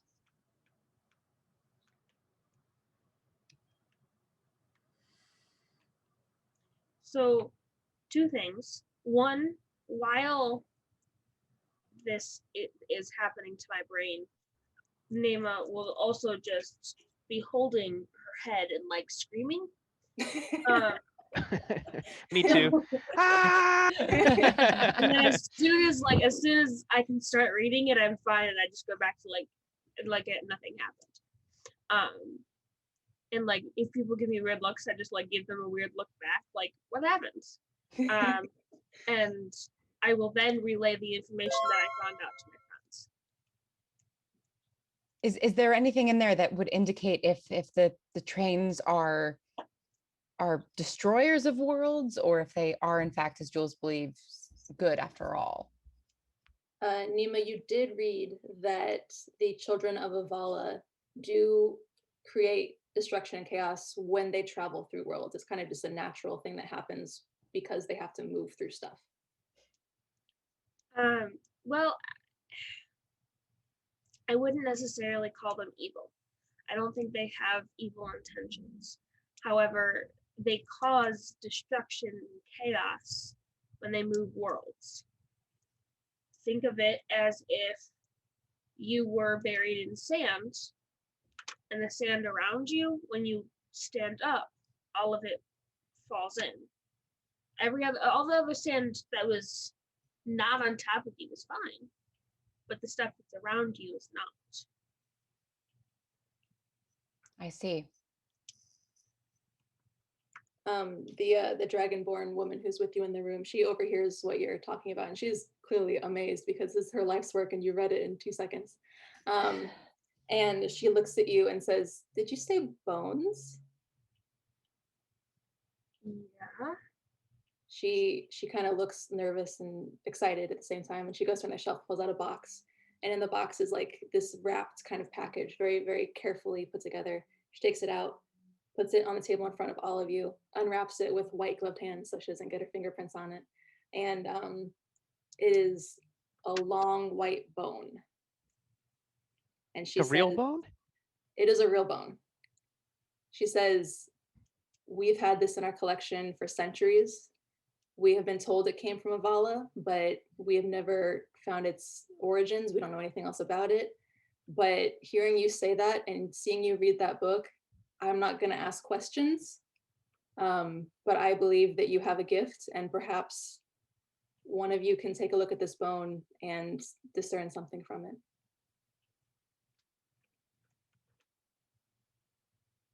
I'd be like, Slee's a paladin. She's praised. Yeah. Yeah, I do. Every morning at the dawn, yeah.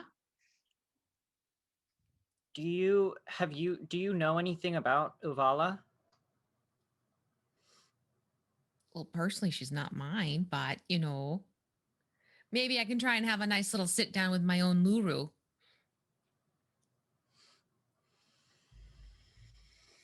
Why not? Yeah. You see if there's any Okay. gossip about Avala in the Yeah, garden? like kind of like, hey, Luru, I know you're going about and having fun and all that good stuff and enjoying the high life. Like she's just gonna say this, like start praying right then and there. Like, Tell me about your god a little bit. She is the goddess of unicorns, basically. Awesome. And enjoys life, enjoys the journey of life and adventure. And that was the whole draw for Ciela to follow as well. That, horses, unicorns, close enough. So she's having like a sit down chat with, her goddess Luru. All right. You do pray successfully. Roll religion. To see how much information you can discern about Avala. Sure. Not a problem. Okay, that's gonna be an 18. Nice. Okay, so through your chat, your goddess speaks a little bit about Avala. They're not close, they're okay, they're not besties. She says that Avala is an ancient goddess before her time, long ago, and she was the transient goddess. She travels through realms, and she gives her followers the ability to travel through realms, through planes, different worlds, all this stuff. And you did confirmation that the bone on the table is from Avala's physical form. Well, it looks like we're collecting pieces of her. Yep, that's her bone. Yep. Mm-hmm. I want to meet her. Luru? I mean, I'm happy to introduce you. She sounds nice and all, but no. Oh, she's great. Avala. What if we put the pieces together and we get to meet her? We can bring the bone too. Maybe like the bone will be like a homing beacon. The Dragonborn is like, "You can't take the bone. No, this is part of our collection. You cannot." I say we do it now before she takes the bone back, and I want to hold my shard out really quick. All right. The Dragonborn looks at the shard like, "What the hell is that?" Yeah, let's do it. I know. Maybe she stone, can, idiot. Maybe she can promise us that she will not destroy the mountains. You we talked to her. Might want to back up.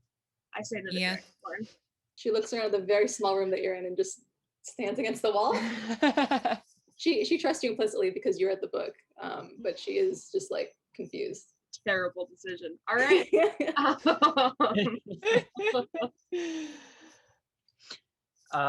Yeah, they put the pieces together. Does it like all? So I'll draw you a little diagram here. I want to keep my hand on the bone and one on my shard. Can we put all of the shards together on top of the book? Yeah, okay. I like that. You can do that. So you put the shards together on the book. They all fit together like a puzzle. It looks like it makes the shape of a pink heart. However, you have 5 of the shards, and there is a 6th piece that is missing. Oh no. So nothing happens. Oh, I bet that our other friend, I bet that maybe he's a robot, right? Maybe that's what makes him talk You and have think a. friend has Yeah, the shard? Has it? it's just a feeling I have, but yeah, maybe I mean, it is a friendship stone. It makes sense that friend would have it. that's exactly how I feel. Thank you, Jules. I say we Nema go see friend. is just gonna go 2. Oh, An ethereal door opens up in that room, and the Dragonborn professor is just. First of all, she's confused because you said you might want to back up, and then nothing happened. You just shouted the word 2, and It's a our door first opens up time. out of nowhere. So she's having an interesting day at work. She stands there confusing. But the door opens and 2 steps out. She looks around and she can tell that she's, in a train, and she's a little like, why'd you summon me here? And she looks at Nema and says, I hope that you have found the shards and you're here to destroy them. Well, we have all of the shards except for 1. So we're trying to find the last one before we can do anything with it. She nods and says, I had a feeling this would be the case. I could sense there was one more shard, but I wasn't sure where it was. And the only person who could have it is definitely the elf. Okay. Well, once we get the last one, we'll check back in with you. She looks around at like where you are. And We summoned you. Do you not think that that's what we're gonna do? roll persuasion. Ooh, can I help? Can I offer aid Yes, with that one? Yeah, and Toothpick is just shouting out too, like, yeah, we called you back here. We could have thrown these off of the cliff like you talked about. You should trust us because we're your friends. And I think that allows you to roll advantage Yes. since I'm proficient in persuasion as well. Can I have him roll instead of me, and I give him advantage? Did you already roll? No. Okay, then yeah. Okay. Oh, me? Yeah. Okay, sure, yeah. I have a -1. Oh. You need so much help. First on the dice is a 10, and the second is a 1. So that's a 16. So Toothpick, what do you say? So 2. Oh, I say, yeah, we're your friends. I called you that before. We asked you back here, and we wouldn't have done it if you couldn't trust us. We have the 5 shards, and we're looking for them. So don't look at us like you can't trust us, because we're all friends here. She looks around and she's listening to you. She doesn't immediately distrust you, but she's like, then why are you here in the train museum? Because we needed to find more information because we were looking for the 6th shard, and we figured they're part of Avala. So why not go to the place that knows all about her? I just thought it looked like fun. I see. She looks at Dragonborn, who is scared and confused at this point. And she kind of waves her hand, and a door opens behind the Dragonborn, and she falls through. The door closes, so she's gone. And to Bones ours now.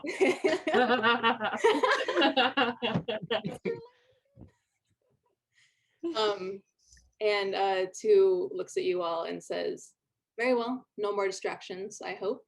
I get the feeling that the elf will not give up his shard willingly. So if you require my aid, just call upon me again and I will help in that regard. And then she looks at you all kind of witheringly. And then she steps back into the door, closes it, and disappears.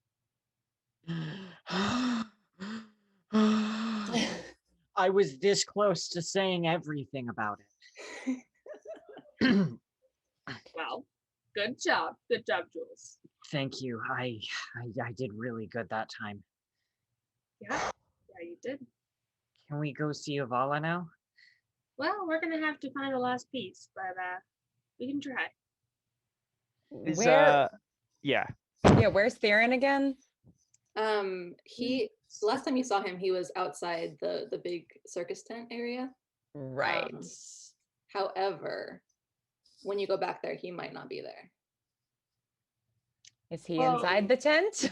Yeah, I mean, meaning like, it's kind of like a, do you choose to help too? Do you choose to help Theron? The one you don't choose to help will be in the tent. Yeah, Toothpick's just still amazed that the friendship stones actually form a heart. So he's just gonna follow you guys wherever you want to go. But he's assuming it's destiny at this point. Let's go find Theron. See if Yeah, he knows where the last piece is. Then we can figure it out from there. yeah, that sounds good to me. If we can't find Theron, then we find Friend who will bring us to Theron. Yes. That makes sense. Sounds like a plan. Are you guys gonna take the bone? Oh, for sure. Yeah, definitely. Who's gonna take the bone?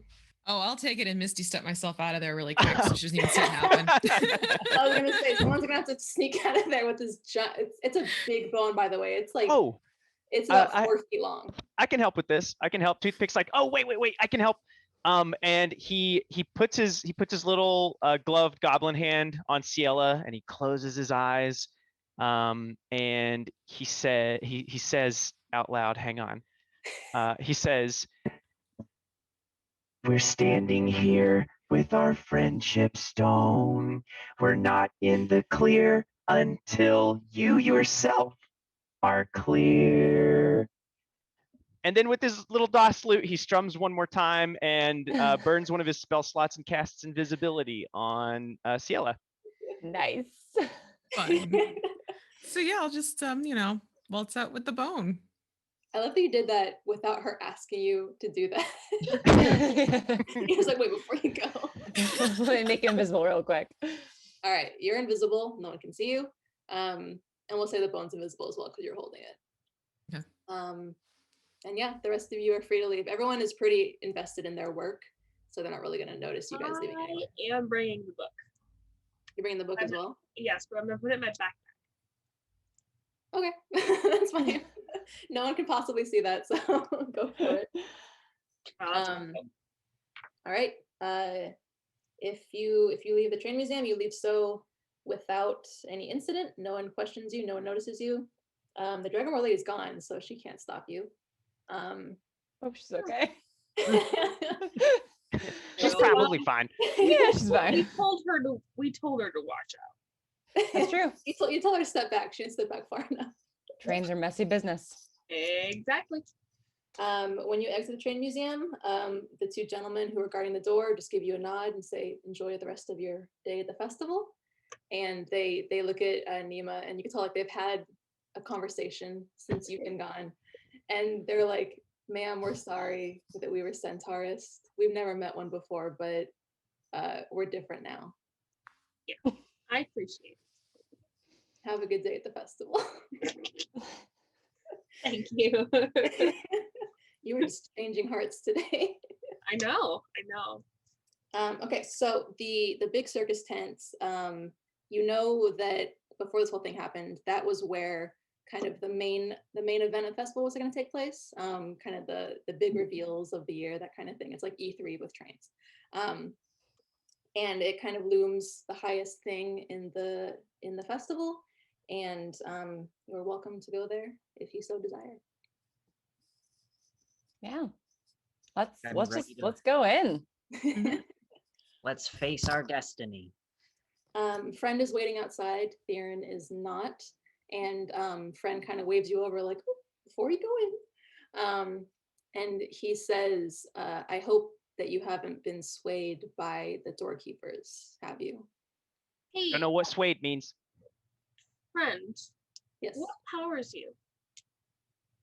Oh, I wish I knew. I am an automaton built for war. Luckily, I passed that. I get the feeling you're going to ask if I am powered by Avala's shard, and I am not. But I have thought about it. How did you know that there was an extra shard? Well, because Theron has it. Of okay, we'll course see he you later. does. And All right, thanks, friend. Great. where is he? He is waiting inside. However, I must warn you that if you try to destroy the shards, that Theron will not go down without a fight. And if you tried to put the shards together, I would assume the doorkeepers would try to stop you before you could do that.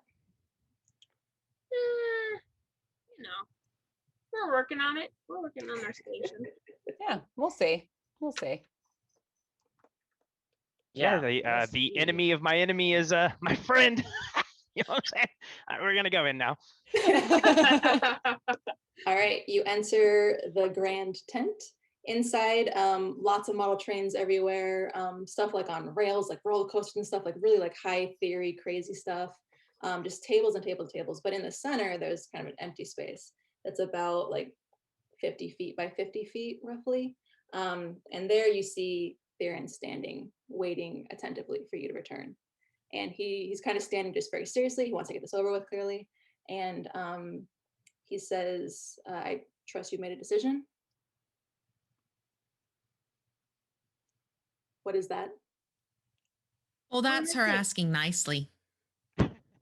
We're missing something. Are you? Don't give me that. He looks down, a little ashamed that he has again deceived you. And he says, I have the shard, not in its original form. That is why I need your shards to bring them together again.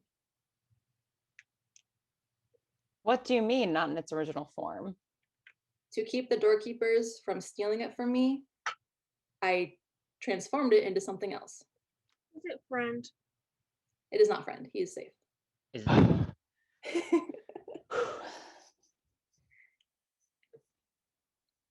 Well, What what is- did you transform it into? I fear saying it out loud in case the doorkeepers are watching, but my friends, we must make haste. We have 30 minutes until the universe is irreparably merged together. I will Oh, boy. literally trust anyone who calls me friend, so I'm for it. We would like to help prevent that. Give us the sixth shard and we will do the right thing. He just doesn't trust you enough. And he's kind of quiet and he shakes his head and he says, you have my word that if you give me your shards, I will put them together.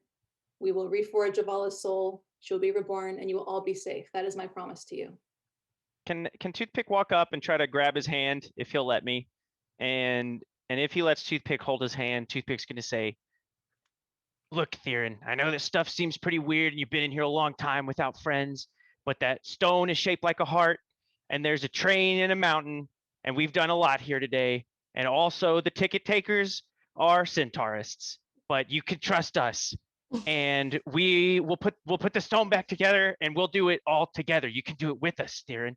But I think that it's important to all of us as a friendship group, best friend circle, some people would say, to put all the stones together as one. Jules goes up and he grabs Theron's other hand. And he says, do the right thing. Yeah. You know, and quite frankly, you know, if you don't give us what we're looking for and time runs out, you're no better than the other ones. That's a good point. Theron looks down at his yeah. hands that are being held just so ever so gently and lovingly. And he looks at Ciela. She makes sense. And he says, very well, let's do this. We'll all put our shard on the floor in the correct shape, and then we will summon Avala. Yeah. Toothpick's quick to do it. I mean, right on the ground. Yep. Same thing with Jules immediately. Frax is the same, but also takes out his sword just in case. Just be prepared.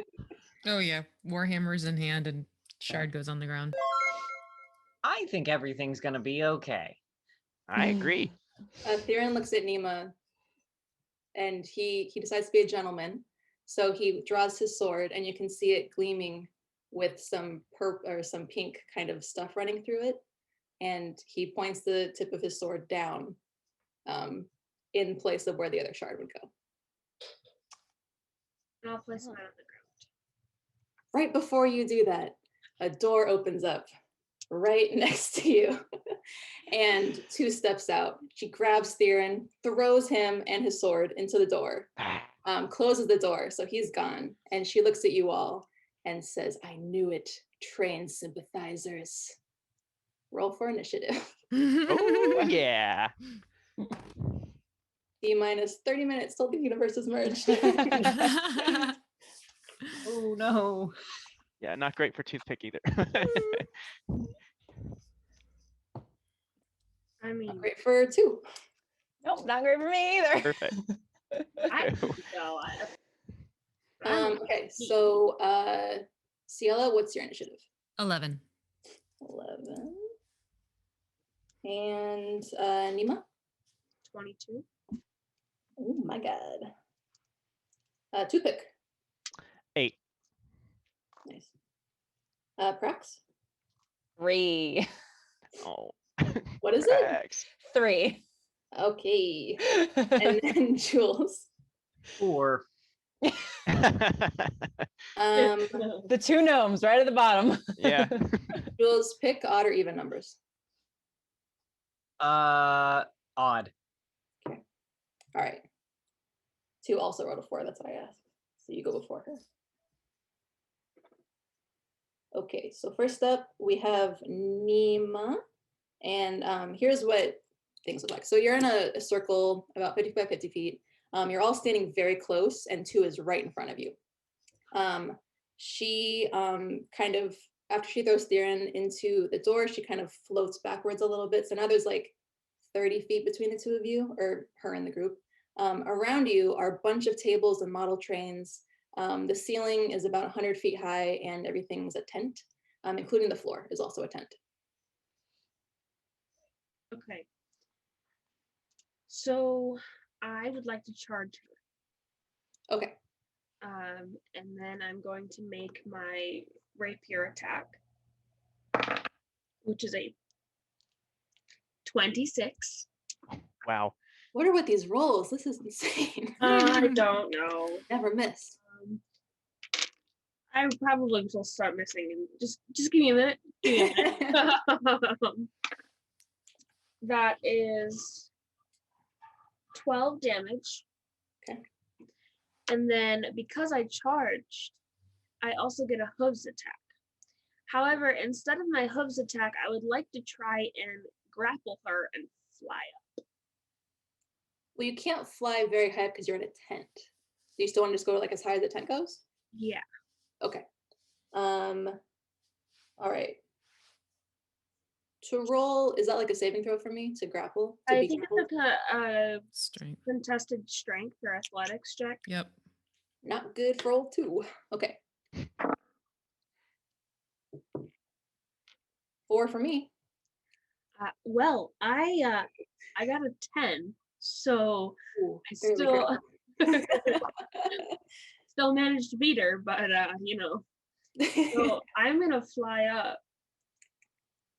How far am I able to go? It's about like the tip of the tent, like the highest point is about 100 feet, and then it kind of slopes down on the sides. So the Okay. highest point is 100 feet. Okay, so I am able to go how fast? I'm able to go 50 feet up in the air. Okay. I would like to go 40 of those 50 feet. Let go. You let go of 2 after just totally slicing her. And as she's falling, a door opens under her. She falls to the door closes. Okay. Do not know where she went. We did it. But okay, so you're good. Next up is Ciela. Is the door gone? The door is that gone. However, Aaron went in. right before you can do anything, a door opens about, again, 10 feet away from you, and 2 walks out. So she is now corporeal again. Oh, cool. Then bonus action, I'm going to cast Ensnaring Strike and then head over to try and hit her with the Warhammer. And if that hit takes, there's going to be some fun stuff with the Ensnaring Strike. Okay, so that's going to be 19 to hit. Against AC? So it hits? Yeah. Yeah. And that is going to be a total of 6 piercing for the Warhammer. And then with ensnaring strike, because I've hit her with a weapon attack, a writhing mass of thorny vines are going to appear at the point of impact. So let's say right at the, torso. Target must succeed on a strength saving throw or be restrained by the magical vines until the spell ends. Spell lasts for a minute, by the way. And while restrained by the spell, the target is going to take 2d6 because I'm casting it at level 2. It's going to take 2d6 piercing damage at the start of each of its turn. Nice. Okay. Shouldn't have given 2 -1 strength. Another 4. Okay. Okay, so restrained. All right, she is restrained. 2 is infuriated. She did not expect any of this, to be honest. The vines kind of, I guess, like they erupt from her torso. Yeah, they like kind of grow out and wrap her up and everything like that, and they're thorny. Terrifying. All right, she is restrained. She's like clearly trying to get out of it, but she can't. No, you're gonna stay put, young lady. Okay, next up is Toothpick.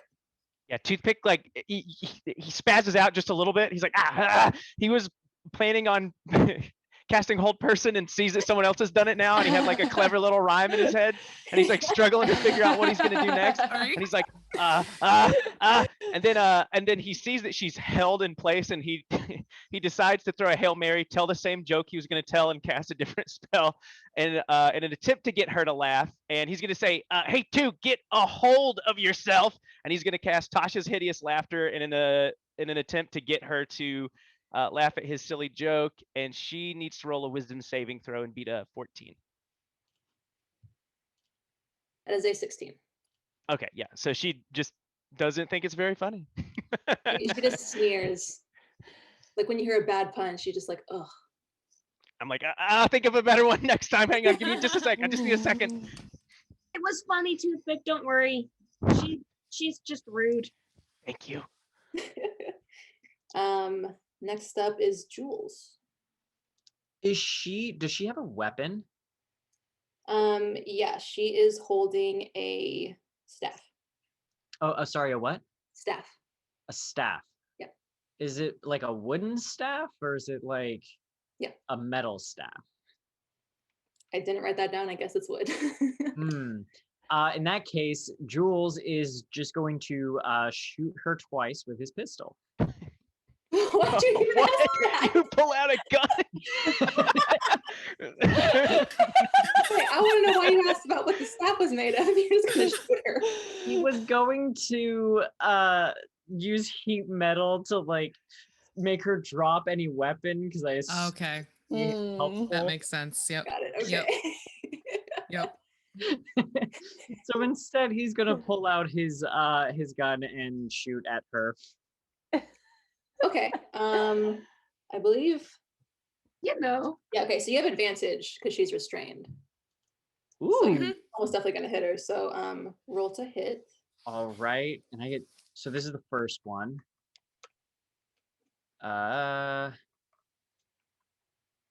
Okay, 18 plus 7, 25. Does that hit? What if I was like, no, it doesn't hit? Yeah, it hits. Oh, I would run. I would run very far. sorry, we 26. leave. Yes, it hits.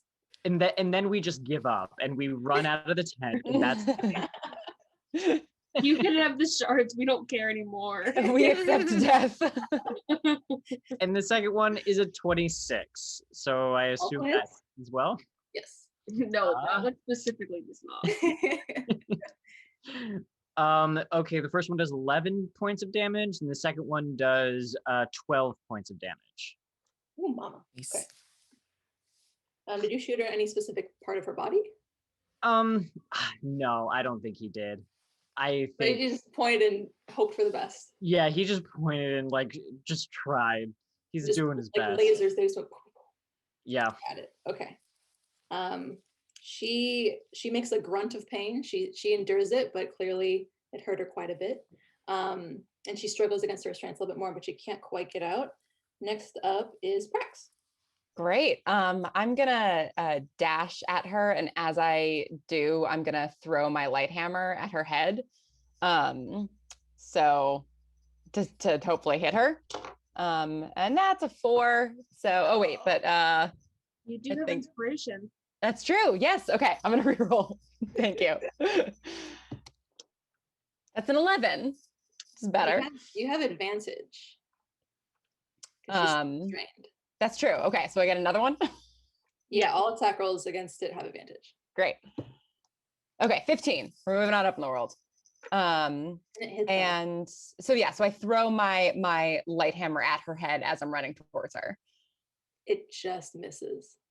Oh, Like by an inch. You were so close. You were inspired. You tried twice. And that's still okay though. whizzes past her head. I get a second attack because I'm a fighter. So so my plan was to throw throw the hammer at her head. I'm running towards her and I'm going to take my short sword and try to stab her in the chest. Okay. So we'll see. That's an 18. Oh, That does hit. Excellent. And then sorry, I roll for damage, right? Yes. Okay, is that a D10 or What does it say on your character sheet? I think it says For what, a rapier? What are you using? for a short sword. For I'm gonna D8. D8. Okay, great. That is an 8. Nice. Hey. nice. Yeah. All right. When you have all of the DMs at the party. Yeah. It's my first time playing a fighter, so No, you're good. All at the same time, everyone's ears perked up. What is it? We got it. We're here. Yes. You called? So how much damage does the ensnaring strike do? She's taking 9 Oh boy. Okay. at the top of her turn, right off the bat. And she can either she can use her action if she wants to try and get out of this and do another strength check against it. Okay. But it only lasts for a minute, right? Only lasts for a minute, but each time she's going to take damage at the top of her turn. Okay. We'll say, so I already reduced the damage. I'm going to say it's been a minute. Do I still have to roll the strength to get out of it or does it just go away? If you're saying it's already a minute gone, then it's going to dissipate. Okay. What is strength check? Why not? Jesus. Does a 7 help at all? No. Excellent. Okay, so she's still restrained for about, let's like 30 more seconds. However, next to her, 2 doors open up and 2 kind of like silvery, spectral looking like versions of herself step out. And they're like not a spell that she's cast, but they are kind of versions of her. And they step out and they share her initiative. Ha.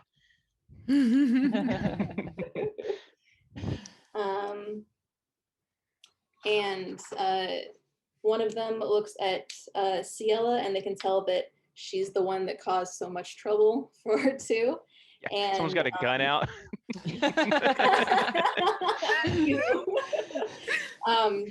They kind of raise their hands and you feel the universe kind of merge in your brain. You feel pressure and I need you to do a wisdom saving throw for me. Okay. Is this psychic damage coming my way? Maybe. Okay, because I have resistance to it. That's why. Okay. Okay, that's going to be a 20. Dirty 20. You feel something try to invade your consciousness and your psyche, but you push it out. You Okay. make it go away. Yeah, no, don't do that. And then the other kind of silvery apparition looks at Jules, looks at his gun, and is like, oh, like we gotta take care of that guy. So they my God. cast Magic Missile. And each starts to target your choice that you can see within range. And we're gonna do some damage here. I'm gonna admit I half forgot we were level 8 because I was in an adventure where we were level 3 earlier today, and I was like, we have monsters that can cast magic missile, and then it clicked. Are we supposed to be level 8? I thought we were. I I thought thought we were level 5. Oh yeah, Yeah. never mind. Yes, we're level 5. Sorry. Okay, I was Too like, many I'm games, way too under. many I was games. like, Yeah, it's like I was like, if this is an 8th level fight, I'm about to die. Yeah, same. Bye. I will say my monsters are they're kind of hodgepodge together, so things don't make sense. I'm really sorry in advance. No worries. No, things make sense. I'm level 5. I just misspoke. Totally okay. Yeah, no one should be above level 5. No. So these 3 magic missiles, they shoot right towards Jules as revenge for shooting 2. And you take 10 damage. 2 damage. 10. Oh, 10 damage. 2. No. Okay, and that is 2's turn. So next up is Nima again. All right. I want to fly down, and I would like to attack the real 2, Okay. not the apparition 2s. Got it.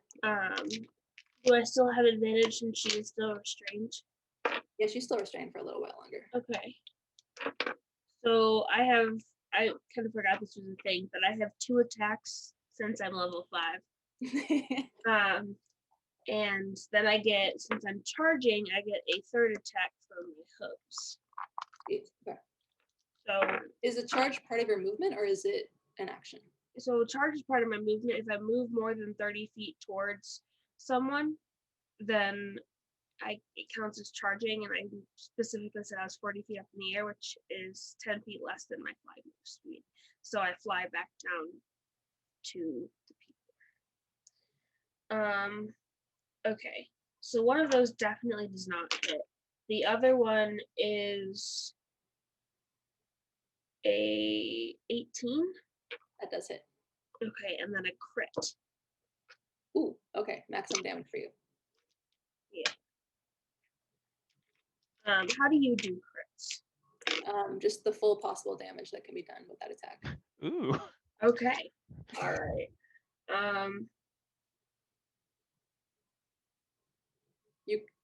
If you kill her, I swear.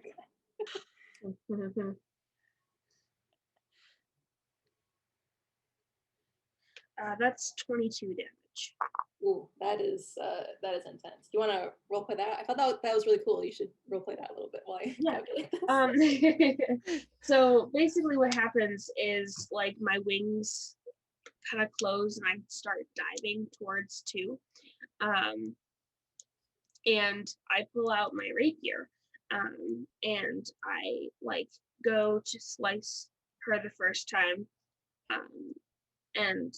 Or I go to slice her first and both times hit with this rapier, and then I go to kind of like hoof her, and it slightly misses, but like they kind of clack right next to her ear. So like, you know, giving her the trauma of getting almost mauled by a centaur, and then I land gracefully on the ground. Wonderful. This doesn't have any effect, but she now has a fear of horses in the future.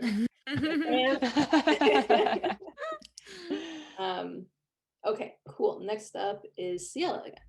Okay, so she's still in her ensnared thing, so I'm gonna go with my Warhammer again and take my 2 attacks on her. Let's see, first one is going to be dirty 20 to hit. Yes. Ooh. Okay, so that's 5 piercing. Second attack is going to be, oh, that's gonna whiff with a 16, right? I know that hits. Oh, it hits? Okay, then that's going to be, I got full roll on the D8, so that is going to be 10. Nice. Nice.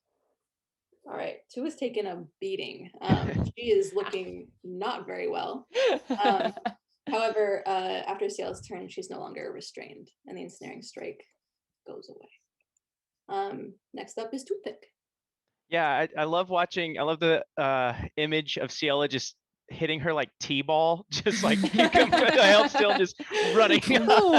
Yeah. And so Toothpick is absolutely elated that Nima told him his joke was funny when nobody else laughed and it didn't do the damage he thought. So he's going to give Nima Bardic Inspiration, which is 1d6 at my current level. And as she's coming down out of the sky, he's giving her Bardic Inspiration as he hits his dot loot. And being the charming little Bardic goblin that he is, as he casts his spell, he says, "I've got friends in high places," and is going to cast Hold Person on what's her name again? Sorry. Two, right? Two. I keep thinking of the goddess. It's just two. And as he cast that, sorry, I'm pulling it up right now. She needs to make a wisdom saving throw again and try to beat 14 once more. 15. Ah! Sorry, I'm sorry. And that's it. Toothpick's just kind of like. She does crack like the tiniest smile at your joke, ever so slightly. Good. There's some consolation for you. Yeah, next up is- Toothpick's just kind of like his shoulders are drooped and he sees her smiling and he's like, thanks.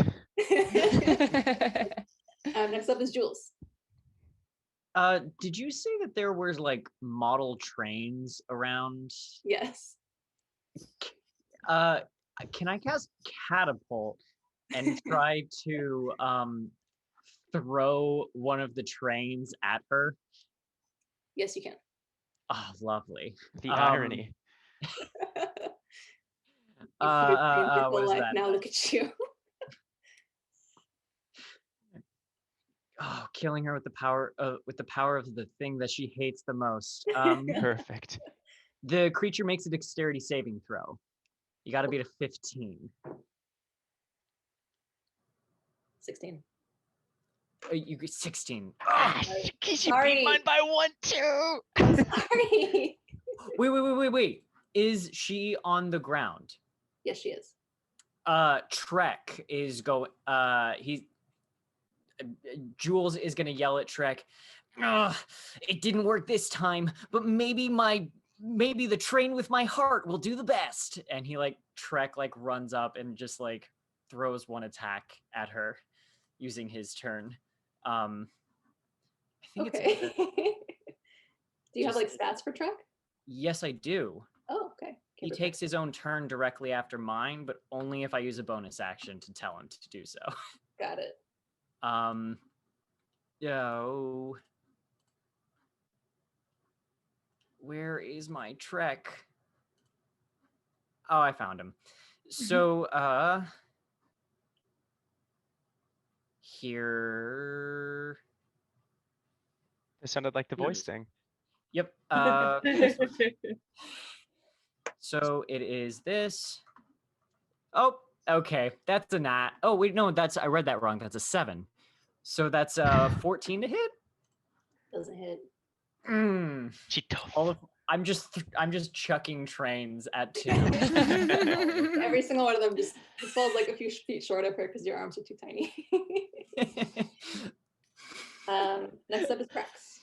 She's still held down, right? Because the whole person, or it didn't work. Or no, oh, that didn't succeed. That's right. Yeah. Okay. Thanks. Sorry to bring up bad memories. So I'm gonna just basically stab my short sword at her again for an attack. That's 11, but I still have advantage, right? No, because she's not restrained anymore. Oh, that's right. She's not restrained anymore. So yeah, that's an 11. Doesn't hit. Doesn't hit. Okay. My second attack, I'm just going to, with my other arm, just punch her right in the face. Okay, we'll roll for hit first, and then if it hits, you do an additional roll. 17. That does hit. I need you to roll either athletics or acrobatics. Okay. If you can reach her face, because she's. I also have +5 damage on unarmed strike if I am able to hit her. Oh wow. Oh, damn it. That's a 9. You try to jump up and hit her in the face, and your arm just reels back with full power. But you don't hit her in the face, you hit her in the chest instead. So you can still do full damage, you just didn't hit her in the face. Okay, all right. So yeah, I do 8 damage to her chest. All right. The wind gets knocked out of her. She's really hurt her. I'll take that as a victory. Yeah. All right. 2, she's mad. So she kind of puts her hands together and says, "By the laws of order, I swear the doors will be closed to you forever." Nothing happens after that. She just said that.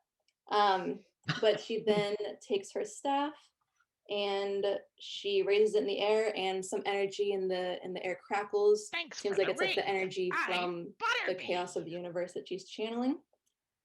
And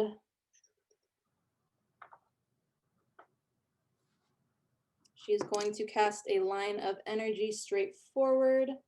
She is going to hit definitely Prax, Nima, Yes. and Ciela. She's going to hit you three because you're closest to her. I have a shield, so I can give disadvantage on your attack roll for anybody else. Like I can't do that for me, but Okay. anybody within 5 feet of me, I can Mhm. try to protect. Nice. Okay. So this- first, I need you three, Prax, Ciela, and Nima, to do a dexterity saving throw. Got a 15. 15. 12. None of you passed it. Sorry. Oh. And let's do some damage. So Prax, you can shield some of this damage. Does it do like half damage? Is that what your shield does? It just says it's my fighting style. So while wielding a shield and a creature you can see attacks a target other than you within 5 feet, you can use your Yeah. reaction to impose disadvantage on the attack roll. Isn't that Shield Master? Okay. There's no attack roll for this. It's a spell. Oh, Right. oh, right, yeah, that's Right. right. So But it is like lightning, which you can block. Like that makes sense to me. So we'll say you pick someone, they take half damage. okay, I'll protect Nema because they had the lower roll on the Thank you.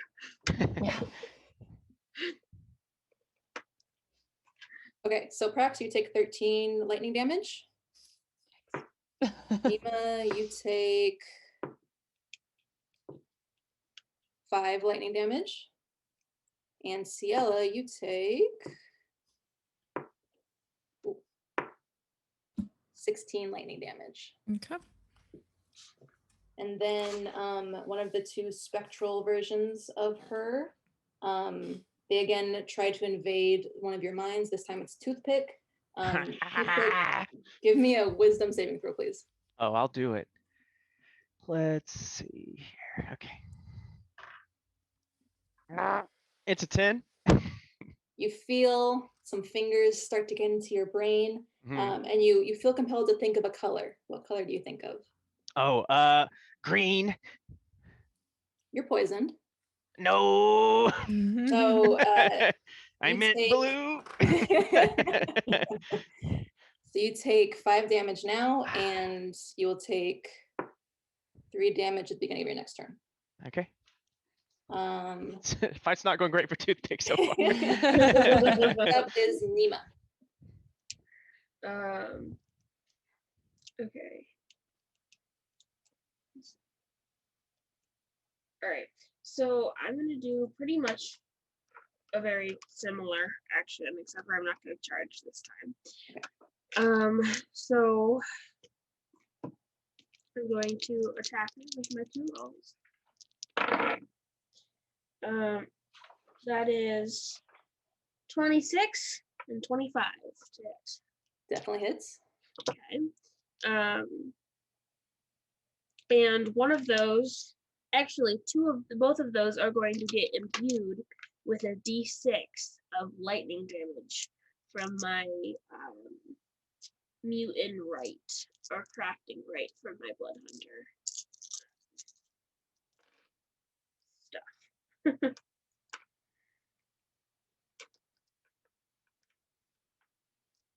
25 damage.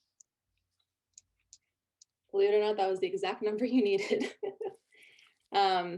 All right, do you want to do a quick little role play of that? Because you have defeated her now. Sure. So so my rapier is already out, and I go to attack her again. And actually, what happens is my life force comes from me into my sword, and through my sword, I actually do damage to myself, but also to her through the lightning. And so I do the lightning damage and the rapier damage to her. and so she's all fried. The energy courses through her body. She's kind of like one of those like lit up skeleton thingies. And she's not dead, but you did push her enough that she takes a step back, and she kind of looks at you all. She knows she's been defeated. She shakes her head as if like, you will regret this. And then a door opens behind her, and she falls through it. The door closes, and all is well. Another door opens, and Theron steps out looking confused, checks to make sure that 2 is gone, and looks at them all and says, let's do it. And he again takes his sword out, puts it on the ground. I mean, Yeah, and then I'm gonna take out my little piece, and I'm like, when I take the 3 poison damage at the beginning of my next turn.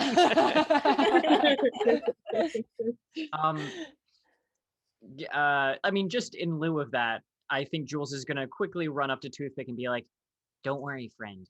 I've got you. And I think you've got yourself more than you know." He's gonna cast heroism, just to kind of even out that damage a little bit. I'd be like, thanks. I feel a little bit less like throwing up, Jules. That's what I'm here for, to make the world feel a little less like throw up. And I want to pull Jules in a little bit, and I want to be like, next time you are compelled to think of a color, do not choose green, Jules. That's good to know. Well, are we ready to save the world? Let's do it. I think we all take our little heart pieces. Do we want to hold hands, or do we just want to do it? Yeah, and immediately just- Toothpick snaps right out of it and is like, yes. Sure, okay. And Max grabs Toothpick's other hand. Yes. All right, you all lay your shards down with seconds to spare.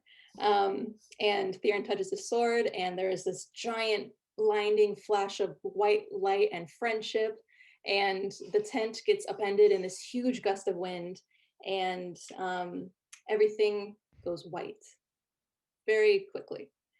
When your vision comes back, you realize that you are now standing on mistletoe, but things are back to normal. The sky is there. Everyone's kind of still enjoying the festivities. It seems like nothing bad ever happened. And you're all standing outside the tent. Theron is there. And as you're all trying to get your bearings to figure out what just happened, you hear something in the distance. You hear a screech that sounds like a whistle of steam through metal. You hear thunderous flapping of wings that sounds like metal wheels on a track. You see a giant silvery creature with steam pouring out of her nose and her mouth rise above the horizon. This giant silver dragon, Ovala, the transient goddess, flies down, and she looks like a train. And she lands in front of you with a big whoosh, and everyone in the festival just starts going rabid with excitement. They don't know what's going on, but they love dragons.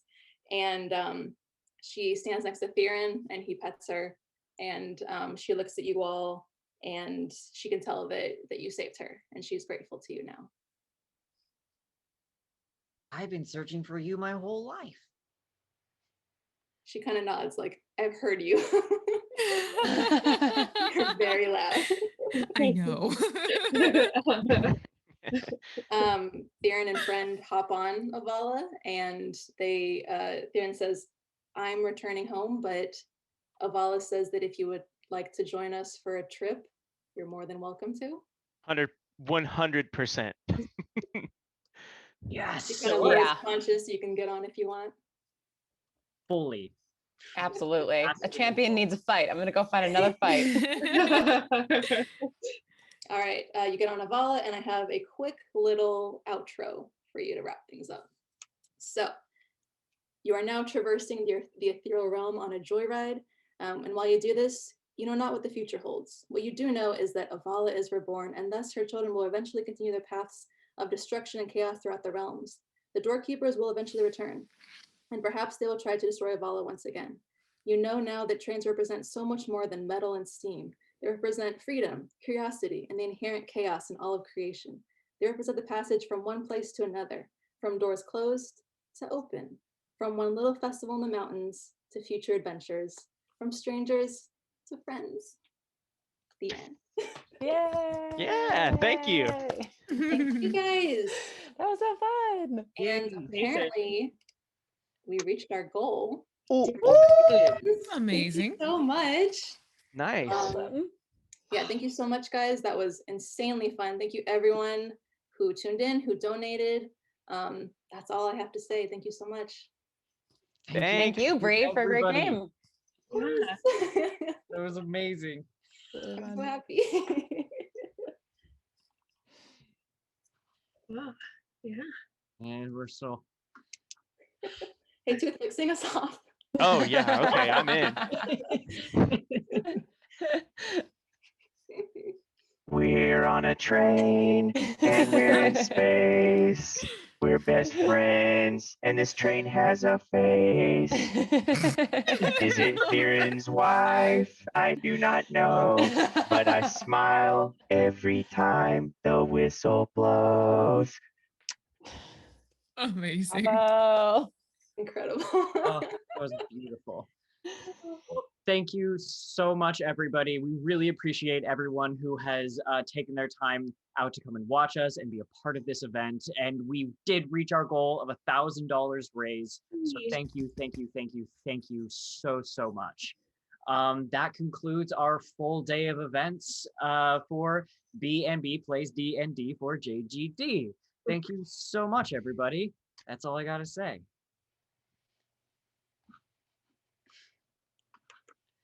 I was hoping. Just keep waving. Just keep waving. We're Smile and saving wave. Smile and wave.